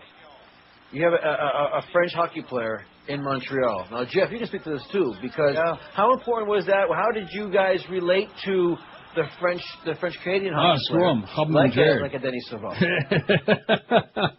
Oh, there's Kirk Muller, good Kingston boy. Okay, just turned 100 years old. He really played well for the Panthers, not. Anyway, 1,020 votes. I'm not going to read the result because I'm just, although it is down to 26.1% of liars. See, if it was an honest answer, the decimal would be between the 2 and the 6, 2.6, and I'd even be hard pressed to believe that. Although it is possible that Clarabelle has managed to bring this thing down to a level where we don't have any audience left. That's possible. let's see. Let's find out if we get any calls here, okay? Let's see when the delay catches up, because I've been rambling, reading all these stories that you're urging. I got to do it today because of Miguel there tomorrow. You know what? Screw Miguel. I'll do whatever the hell I want to do. I don't do this show for him. He's not the director of this program, because he isn't interested, because I don't read a lot of stories about Cuba. 5670560. In addition to which, he's not getting us to that number anyway, so to hell with him. He's not cooperating. Lazy, shiftless. He's got that feeling of entitlement, like, they owe him something. And pound 560 in the Verizon Singular Wireless line. We want to get 1 million calls as you're on your way to the Marlin game. Norma Kent's going to the Marlin game. Now, what's the weather like? It's not going to rain today, right? It's going to be hot? No, it should be fine. But, I mean, what's the temperature like? What the would you know in that place? You wouldn't know. Well, yeah, let me look out the window here. Well, let me just take a look at Puke and see if the temperature is as toasty as it's going to be in Hot Springs, Arkansas for the Humper this weekend. I tried to cheer him up a little bit. I think I did him, a little service. They're not a big one. Not going to change his life. At least no tornadoes. Well, let's see. Miami, Florida. Temperatures 81. Humidity 50%. Okay, well, let's see. Well, let me just click on it because there's Miami, Missouri. I didn't even know there was a Miami, Missouri. Do you know that? I know there's a Miami, Ohio. Let's see. For today, 80. Oh, a chance of rain, 20% chance. Well, that's not much. Yeah. Tomorrow, partly cloudy, 81. No rain tomorrow. Thanks God. And 81 and mostly sunny on Thursday. Friday, 20% chance of rain again. Do we care about that? What time's the game on Friday? Not a day game. No. It's a night game. It's the 7. We don't care about that. They can rain out all. But Wednesday and Thursday, mostly sunny, 81. Beautiful. So it wouldn't surprise me with Norma on the way to the game. There are going to be a lot of young guys with their shirts off at the ball game. 5670560. Well, that's what I would be interested in. Pound 560 on the WQAM. Hello. Hi. Just want to let you know that your CD was great. Bought 3 of them. You bought 3 of them? Yes. Holy cow, that means almost nobody bought it then. I mean, in other words, if people are buying 2 and 3, do you see what I'm saying? Well, I bought 1, thought it was great. Bought 2 more to give as gifts.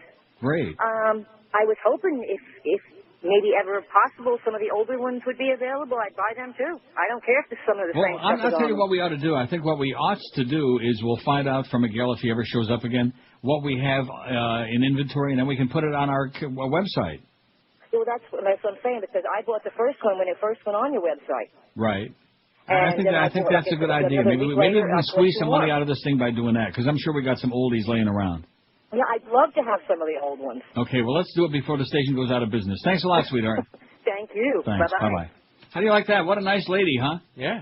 See, ladies come through for us. The guys, we don't want it, fag, like that. I get it. I will say, to my knowledge, I think we only have one of the old, like a group of one of the old CDs lying around. We have a group grope? Yeah, group grope. In other words, we got a bunch from 1 year is what you're trying to say. Pretty much. And it's the newer one. It's the last one we did. I think it was 0102. Yeah. Right? That's the last one we did was 0102? Pretty sure. We've laid out of this for all that time? Boy, oh boy. God, am I smart.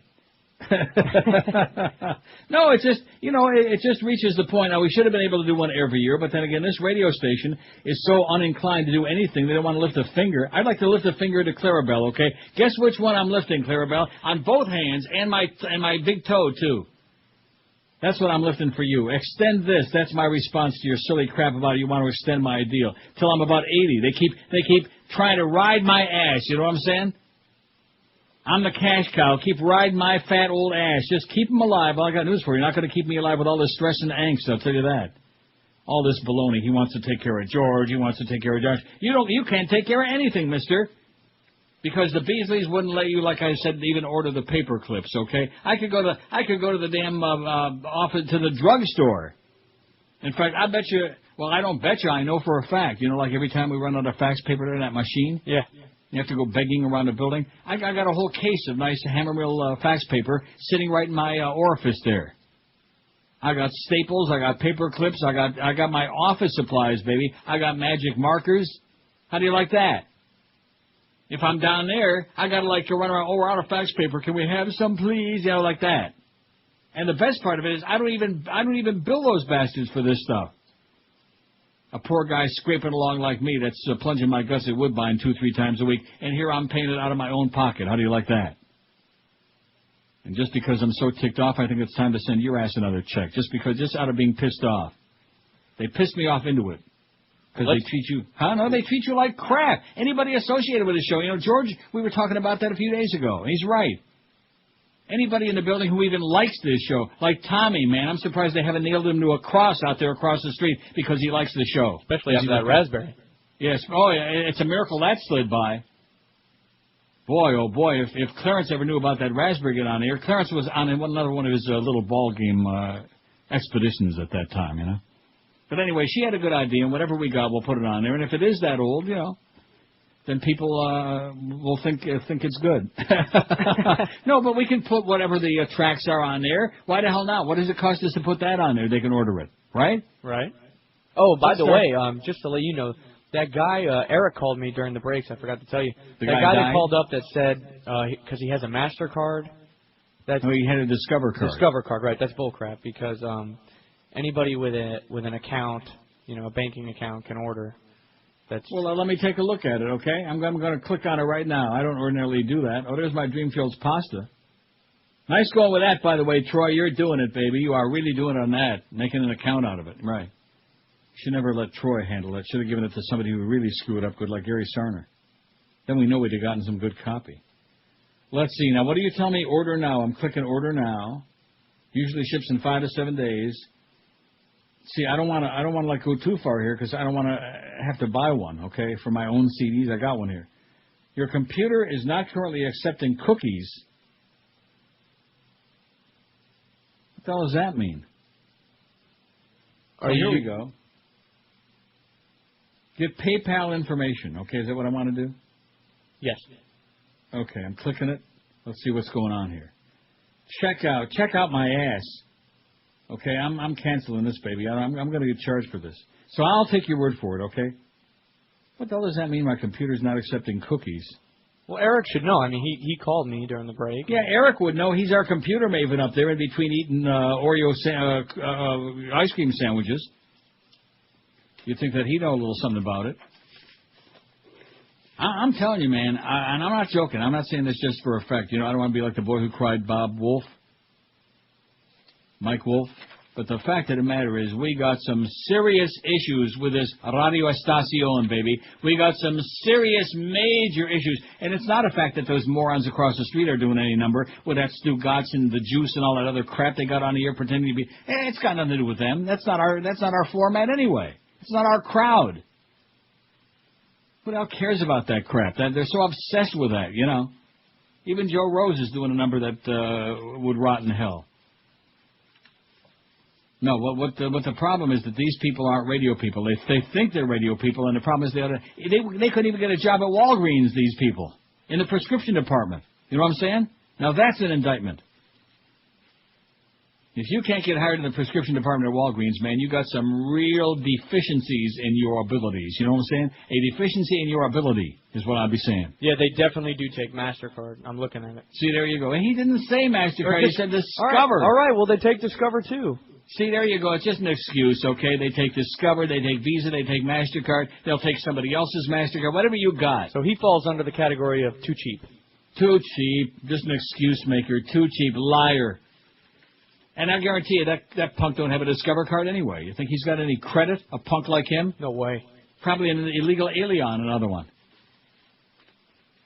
113 at QAM. See, the whole thing with this immigration thing, I'm going to tell you right now, there's been no policy for over 20 years. There are all these millions of people. It's been insanity. And now it's like, oh, well, there's some rational, fair way to solve it. Well, of course there's not. Of course not. It's like saying there's some rational, fair way to solve all those years of slavery. Of course not. Although if we had a lot of NBA teams, it certainly couldn't hurt.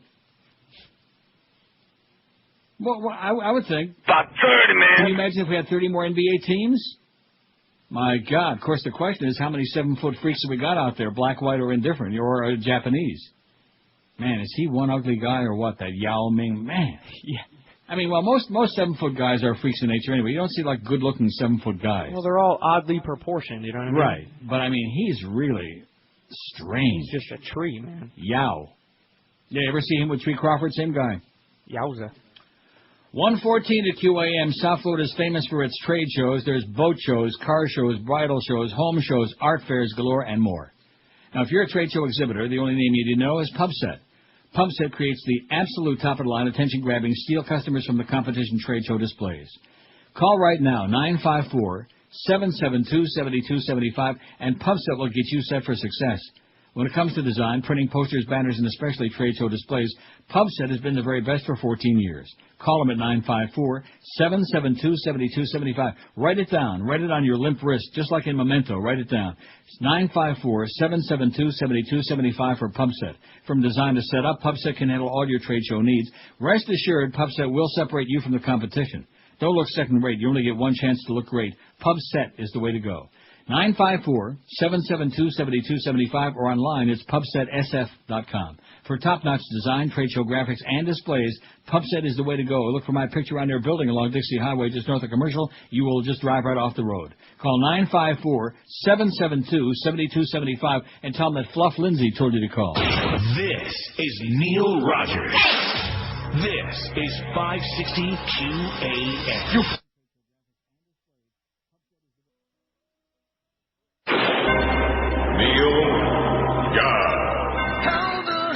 Indict him like this. Why wasn't he able to hide his trade practices? Told courtroom fables he'll need conjugal visits. 'Cause his name is Ken Lay and one stock is totally worthless. And now it's too late. Nothing's wrong, just as long as you know Ken Lay's locked up. Ken call him right now. You're heading off to prison. Better write the jury real fast. Ken Lay, don't cry. You look pretty good in those pinstripes, but you'll never lie about stocks again. 120 at 560 WQAM. Don't forget, coming up at 2 o'clock. They get. It's the Crow. They get. There's been some requests in the building to hear that Crow bit. Oh, really? Yeah. Well, actually, I have two. I'm not really sure that one is playable. Well, we like the Steve one. Oh, Crow and Steve. Well, in that case. This is the Crow, and we're talking hardball on 560 WQAM. Call me, homie, right here at 567 HO. Oh, 56, call me, homie. Let's be talking to Steve in Miami. Steve, you're with me, Warren Kamati. Well, Crow, what do the Marlins have to do to win the World Series this year? Oh, that's an easy one, Steve. They got to swing the bat, hit the ball, pitch some strikes. Remember, the game of baseball is 50% hitting. That's almost half. 50% fielding, 50% pitching, and 25% managing. But, Crow, that's 175%. What? Don't you be questioning me. Would you be ignorant? Be what? Ignorant. Ignorant, I said. You be ignorant. Well, no, I'm not ignorant. Boy, I played professional baseball in a third world country against men half my size. Did you? Well, actually, I played in... Are you gonna... Call me, homie. I'm the Crow, out at Gate G, Elemental P. They get. Amen. 21 past 1, so that's what we got coming up at 2 o'clock, and this is part of the new Clarabelle regime where we're putting the same incompetent people who don't even belong on here to say hello and goodbye, we're putting them back on here again. You know, we got a lot of Lenny Martez, we got lots of that, the Squeakmeisters, and we're going to put David Sampson on Friday when Hank's off to Hot Springs. I think that idea I had a couple of weeks ago about going all music, I think that's the way to go, you know? Is that right? Then I would turn to Clarabelle and say, what are you going to do about it, you fairy? That's what I would say. You don't think that's a good idea? You never know. Let you pick like a third of the music and George a third, and then I'll pick a third. Okay, sounds good. How's that? We'll have like a three-way. And no, I'll tell you what, we'll each pick a fourth, and then the other fourth we'll let the audience by request. Just like that bit I just played. I like it. Yeah. That's a new format, man. And we're down to 26% of liars on here. Oh, we did buy your stuff. Yeah, we started almost 30% at the early About 30, man. Show. Now we got it down to 26 as they've stopped with this lying BS, you know. You notice how the numbers dropped? Yeah. 1,043 votes, so now it's going to be a little more accurate, a little bit. And now that we're convincing them, you don't have to lie to make anybody, 26.1 now. See, not good. They're trying to impress us. Oh, yeah, we did. We come through for you. No, you don't. Too cheap. Too cheap. Don't want that, Schmidt. That, I can handle that. I have no problem with that. You don't want it? We don't want to force it on you. Neil's not here to sign at 38. Yeah, well, hold your breath. I'll tell you when I'm going to show up. Okay? And I'm going to be sitting out on a street corner there with a big card table, and it'll be like a big arrow there. Oh, there he is. There's that. And you can, comment on my wardrobe. I'll wear some real super baggy pants, and one of those flower shirts. 567-0560, pound 560 on the Verizon Singular wireless line. One thing since I've been here, I haven't had one person comment to me about my wardrobe. No. And guess what? I don't care. See, people that run around trying to impress everybody else, those are plastic. I can't, if there are two kind of people I can't stand, spastic and plastic. WQAM, hello. Spastic line. Hey, Neil, how you doing? Pretty good, Pally. Hey, I just want to let you know, I haven't been able to vote on the poll for over 2 months. I've lost my internet connection and, got kicked out of my place I was staying and, pinching pennies, just gas in the tank, so. I would love to buy your CD, but as it is right now, I'm just a broke loser. Well, we'll give you a pass. But I'm still enjoying your show. We'll give you a pass, and Clarabelle says he'll send you $100 in small bills. Will he really? No. Make it a bunch of pennies then. Okay, good luck, Pally. Thanks. Hang in there. Tin cup always works. Spare some copper, Sonny. Spare some copper. Like in the Clockwork Orange. Look what it did for him. I think that's not a bad idea. It works here, man. We got people who have franchises. I'm sure of it.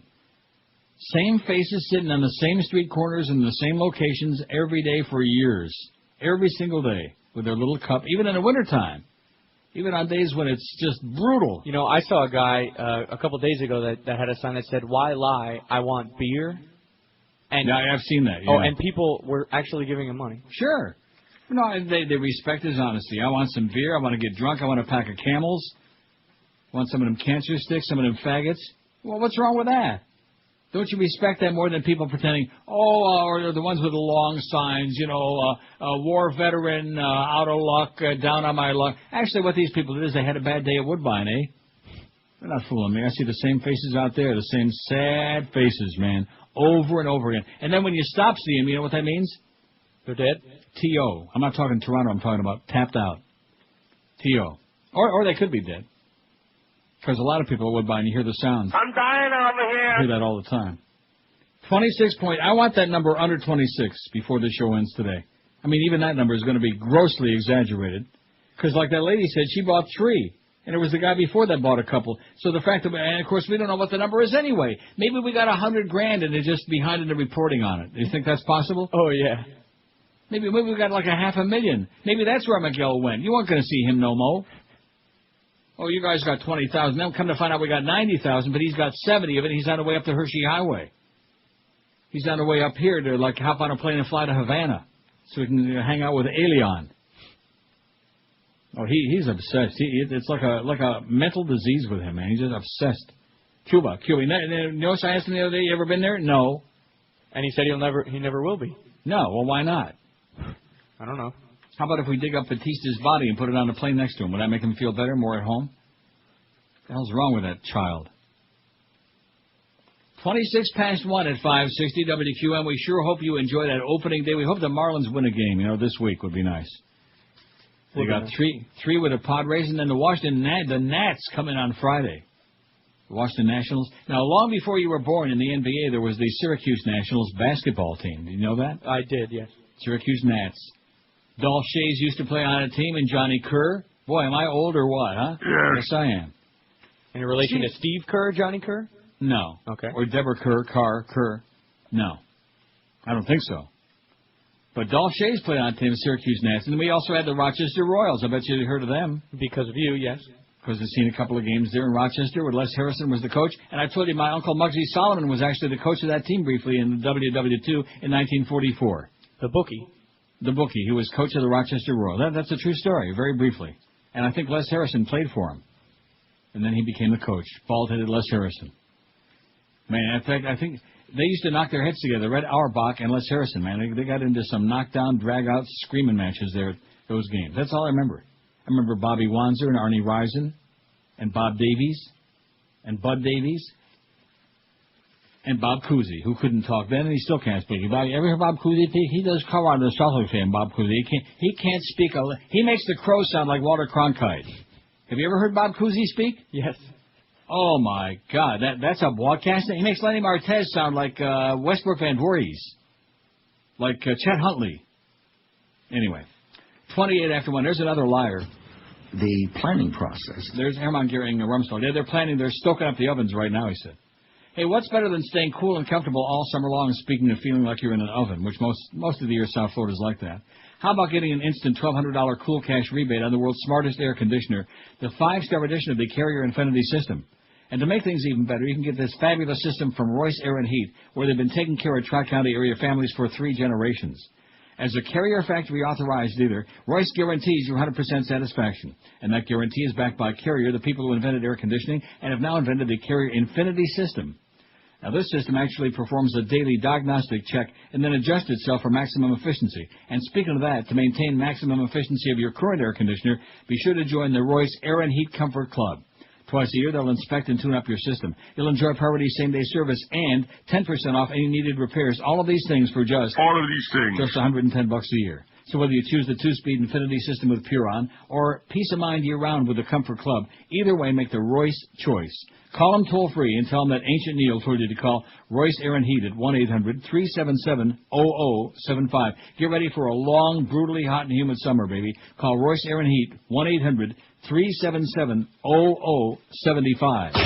This is Neil Rogers. This is 560 QAM.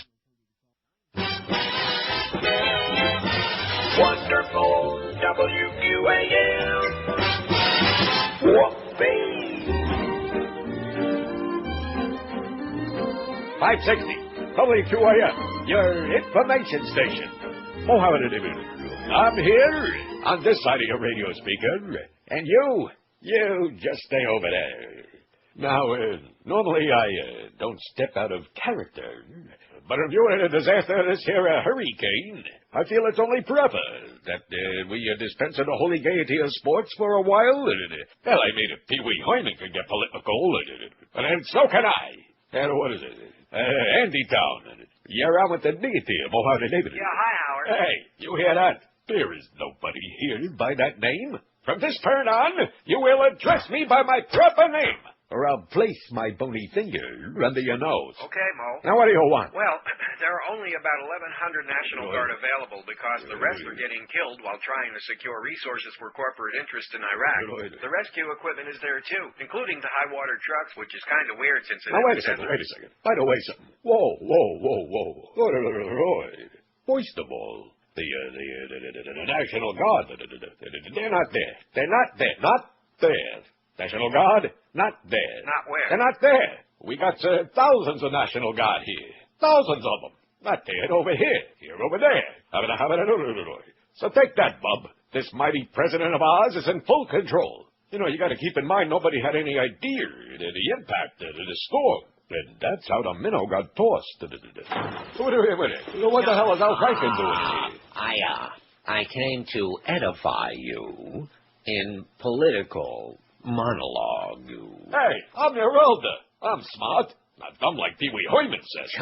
Well, perhaps you'll garner much under my tutelage. I don't like the looks of that tutelage. I don't want your tutelage over me. Strong break. Oh, man, do we miss him or what? Huh? Oh, do we? Absolutely. Yeah. Sure had, a lot of misery, but also a lot of fun. Now we just got the misery part left. Even Kathy Bates would be embarrassed. But we'll keep showing up, keep taking the money. And like he says, Clarabelle, he's going to take care of my people, man. He's going to take care of Josh. He's going to take care of George. And it was his see, this is the problem. Then he goes over to Naples and they spank him a couple of times, like that, and that's it. And then he go, we can't do this and we can't do that and we can't. Yeah, right. That's our middle name. We ought to change our call letters to CNT. You got to be careful with that one now. Well, you can only have 4 letters. Or if it was a Canadian station, it could be C-A-N-T. Can't do radio. Now, see, you got to get your mind out of the gutter because I know exactly where it went as soon as I said that. You're right. Well, you stop it. See you next time. I said C-A-N-T, and you can't have 5 letters in there, so, you know. All right. Oh. Now, probably Clarence is going to come running in there. Oh, is he going to use that word again? Oh, I told him. I told him what it means. Yeah, look in the mirror, Clarence. That's what it means. Anyway, we got 26.2% claim that they bought our merchandise, and you know that's a pile of crock. As what's his name used to say, the former coach of the Canes, that jackass who had such a good time in Louisville, Howard Smellyburger. Oh yeah. 56705 pile of crock. That was one of his macho expressions as he was clenching his teeth on that pipe, you know, puffing up a storm. I wonder what was in that pipe. 5670560 and pound 560 in the Verizon Singular Wireless lines. I think what we ought to do is play some old audio from Howdy Doody, now that we got Clarabelle running the joint. WQAM, hello. Hey, Neil. Yes, sir. Sounds like Reverend Jones to me. Read earlier. Was that Yeah, he's potting him down and I'm hanging up on him. WQAM, hello. 567, come on, let's give those numbers out while I look for Howdy Doody. Oh, where the hell is it? I got it here somewhere. Here it is. I'll get it in there. Just relax. Don't get into a panic. Now, which disc is... Oh, look at that. Very, very nice. It's the second cut on the first disc. All right. Let's Isn't that hear good? It's always a good sign. Since Clarabelle is now running a radio station who talks a lot of crap but can't get anything done, bada-beep, bada-boop, bada-bop, talks double talk. Ever see him and Al Kelly? Well, you wouldn't know Al Kelly. He was great. Double talker. Here we Hey, go. kids, what time is it?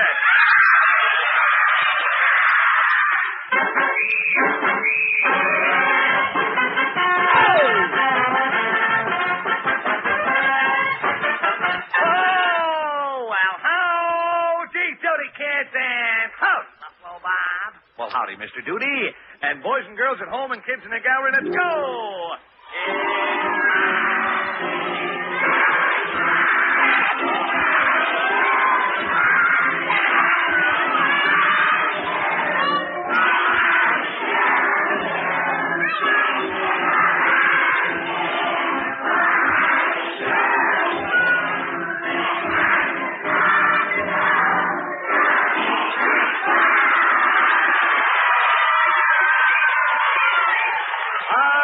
And boys and girls, here we are again with more Howdy Doody time, direct from the Howdy Doody Circus. Princess Summer, Fall, Winter, Spring. Hello, Buffalo Bob. And Dilly Dally. Oh, yeah, that's me. Phineas T. Buster. The T is for Tweety. I know. And the Flubadub. Where would they be without me? And me, Buffalo Bob. Oh, but what happened to Clarabelle? I thought we were going to get You got me all excited there. Yeah, I thought Clarabelle was going to honk his little horn. He had like a little horn with a rubber ball in the end. He used to honk it. He was a honky, Clarabelle. Well, then you could get a little Lone Ranger. The Lone Ranger.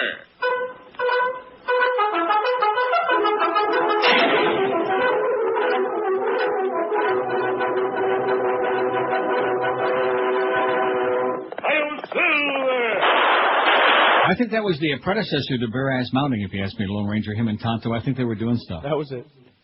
Yeah. And then at the end of the show, they said Lone Ranger was a... John Killer. Oh, sorry. 5670560. And you know the rest. WQAM, hello. True or untrue? It's me. WQAM, hello. Hey, the CD. Boy, you're getting faster than he is. That's good. WQAM, hello. Hey, Neil. Yes, sir. I think in order for Jeffrey Loria to sell the seats at the Marlins Stadium, he's going to have to contact Mitch and Murray for the good leads. What do you think? Yeah, that sounds good to me. Hey, by the way, are you... And don't forget, by the way, let me remind you one thing. Coffee's for closers only. Right. Exactly. You going out tonight, Neil? Am I going out? You don't get it when he asked Shelley if he was going out? Oh, yeah, right. You going I'm out, gonna Neil? I'm going to go out and see that couple, yeah. All right. What's it then? Is it your couple, is it? The Patels. What? What is he talking about? I don't know, but that was funny for some reason. Yeah, I think it sounded a little bit, like that.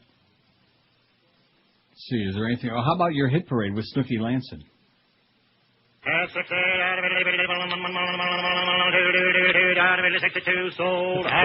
Scientific tests prove Lucky Strike is milder than any other principal brand of cigarettes. That fact is verified by an independent consulting laboratory with more than 15 years' experience in cigarette research. Let your own taste and throat be the judge.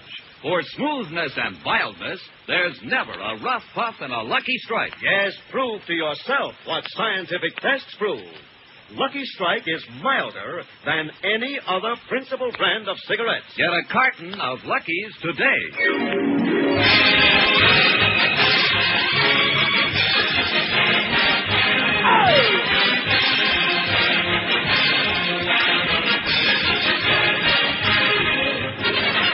Lucky Strike presents your Hit Parade. The Lucky 7 Songs of the Week with Jeff Clark, Eileen Wilson, the Hit Paraders, and Raymond Scott and the Lucky Strike Orchestra. Oh! All right. LSMFT, maybe. In fact, you used to get like a gentle tumor. Man, look at that. You're really lighting up the phones with that howdy doody. Is that what it is? That's got to be no, it, I don't man. think so. I think it's probably rhymes with phones, as in Reverend Bones. 141, 19 till 2 at 560 WQAM. We got the crow standing by as the crow flies out there at Gate F at the ballpark. When you go in there, say, hey, hi, crow. Man, you smell. I've been telling you for years about Dollar Mattress and their outstanding service. If you thought dialing 1-800-MATTRESS on the phone was easy, go check out mattress.com. You shop whenever and wherever you want. When you log on to Dollar Mattress's website, mattress.com page, you'll see the extensive product line. It's all in there, man. Sealy, Serta, Simmons, King Coral, Tempur-Pedic, Stearns, and Foster Hewitt. You'll also see photos, prices, and a whole lot more. You can do the whole ordering process right there online, or after you check out the website, just call 1-800-MATTRESS, place your order, and schedule that delivery any 2 hours that you pick any day of the week, like noon to 2, 1 to 3, etc. And right now, take advantage of Dollar Mattress's great 12-month financing program, too. When you call 1-800-MATTRESS, you get factory direct prices lower, believe me, than those chain stores, even during the so-called big sales. So save a lot of time and gas and effort. Just sit there on your ass and make that one easy call. Call Dollar Mattress right now, 1-800-MATTRESS, the official mattress company of this show. Call 1-800-MATTRESS right now and talk to an expert bedding consultant, or log on to that website, mattress.com, to guarantee yourself the best sleep you've ever had in your life for years to come. 1-800-MATTRES. Leave out the last S because it stands for stupendous savings. This is Neil Rogers. This is 560 QAM. Anybody have a heart or a liver? No.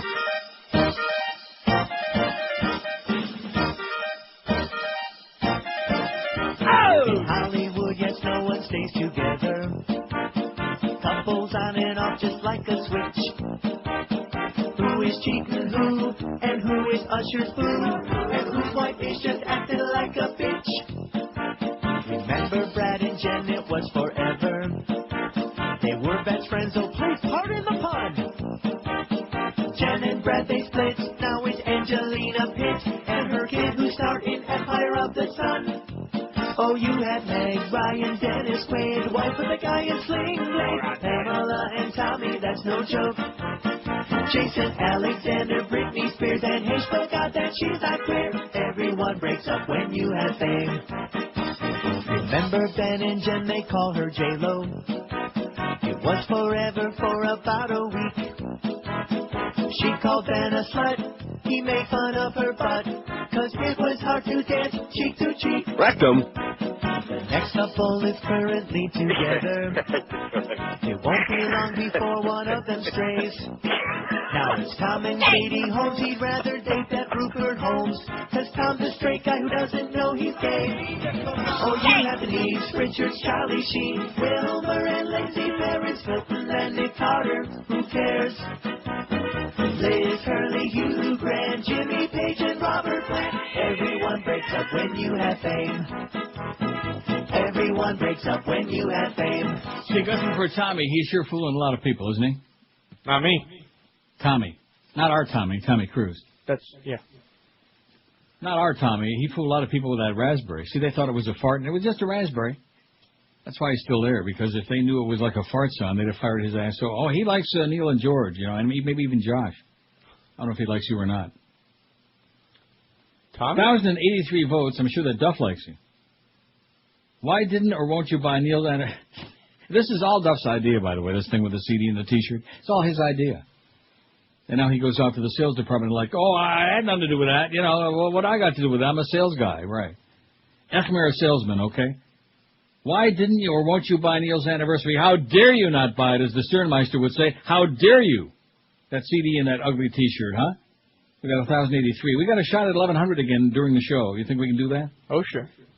We need 17 votes in 12 minutes. I think that's a possibility. I did do it. 283, 26.1%. I don't believe it.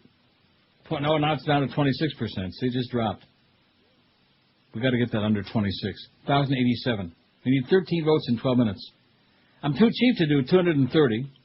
Don't want that, Schmidt. 187. Who the hell would want a stupid-ass CD and an ugly T-shirt that I wouldn't even wipe my car with? I hate this poll, 123. Please, no more charity shtick, 96. That was my vote. In fact, I voted before we took this poll. Before we started this crap, I voted for it. And they wouldn't listen to me. Why should I have anything to say about it? I don't have any cash, 61. Don't worry. Once Josh gets that new raise, he'll take care of everybody. He's a really generous, benevolent guy. He'll be standing on the street corner every day for an hour before and after the show, handing out $100 bills like John D. Rockefeller. That's right, and that's when I get it, so hold your breath. Who used to hand out dimes, as a matter of fact. What kind of arrogant crap is that? Multi-billionaire, he's handing out dimes. Of course, back in the day, the dime was worth like a quarter, you know.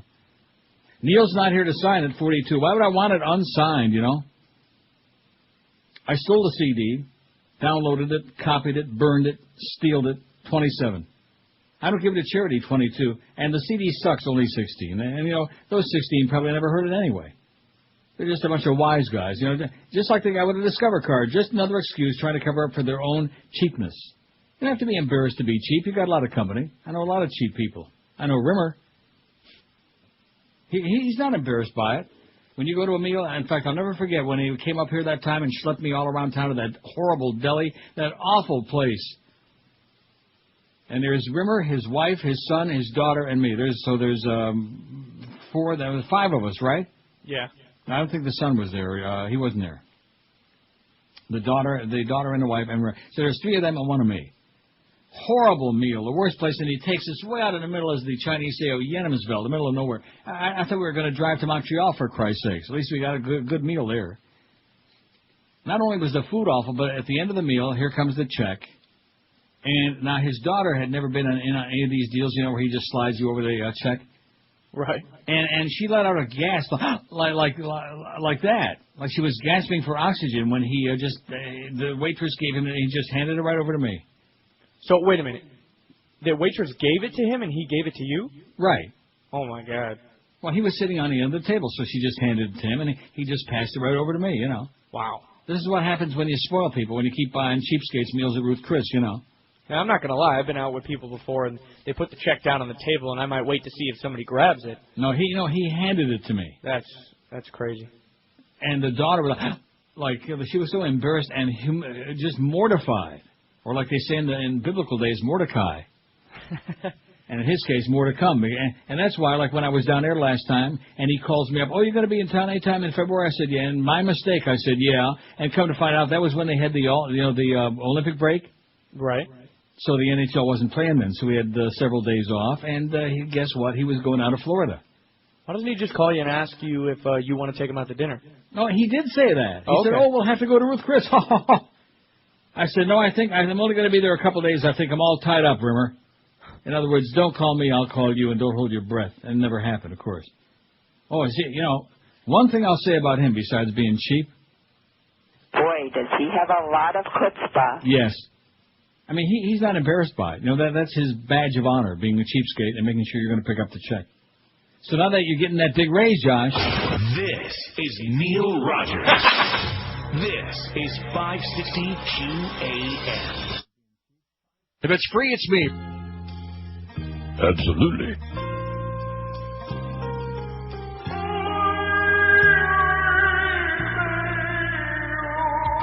I'm slugging to the store to get some polish in a deli. With my wife who took a bath and Prince Machiavelli. They were stuck at 17 and we had 28. I went to shop around a little bit and told Mitchie to wait. She handed me the coupons and my reading glasses. I had to remind her where her massive ass is. It was hanging over the counter of the potato salad, farting out a tune like a Mickey Cat symphony. She said, what lesson of courtesy should I be learning? I'm standing here all day and my feet are burning. I better get the hell of out, we're going to be late. Mercedes all you can eat, oily white buffet. After Sadie's buffet, they got soft food there. I added to that, there's a lot of hubbub and dread. I only hope the dessert tray is nice and moist. Dry pastry makes me flats. Catch your hoist. I dropped my teeth into the soup that I'm eating. Yeah, we'd better leave before my gums start bleeding. My wife said, Moisey, you're embarrassing me. They just poured out a tray of macaroni and cheese. I said I should be embarrassed at a falling apart. They should only expect no worse from a diaper-wearing pot. And I might add that the diapers aren't a bad idea. I can go right now. We're standing here. We mosey to the car with an antenna full of flowers. For me to back out, it only takes a couple hours. She said, why can't you show me a new place to snook? I said, try the kitchen and learn how to cook. Not that I should complain, I had enough guilt to take home a doggy bag with fried smoke.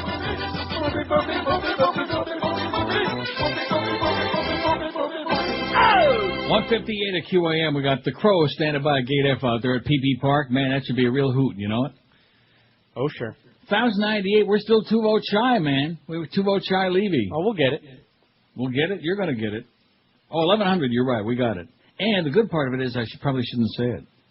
Oh, you should say it. What? What? I don't know. No, on top. You see the percentage is under 25.9. We got it under 26. We got it down 4 points from the beginning. The Liars, you know, the Liars Club? Yeah. Oh, I bought it. Right. 285 said they did buy our stuff. And, you know, just figure it out. Wouldn't we have like more than $100 for the thing if they really would have done it? We would, yeah. That's okay. We understand. What you really mean is you're too cheap. It's right underneath that. You can vote that. No problem. You got a lot of company. Out of 1103. And still 25.8. That is great. That is sensational. By the way, guess who's getting $50 million for his name? It's not even his real name. Well, I guess it is, but it's Muhammad Ali. See, if he would have still been Cassius Clay, he wouldn't have got 50 cents. But CFX Inc. has announced it's acquired an 80% interest in the name, images, likeness, and the shakiness of all publicity boxing legend Muhammad Ali, after a payment of $50 million to the Ali Trust. In Muhammad we trust. Mr. Ali, 64 years old, has been in the public eye in recent months. He was unable to walk unassisted, but still spirited in November when he was awarded the Medal of Freedom by President Bush. Ever see him and Janet Reno walk together? Oh, that's bad. That was really, don't you want to apologize for saying that? You know what? Josh apologizes for saying that. That was very cruel and evil. And next he's going to be talking about Michael J. Fox. Bye, bye, bye.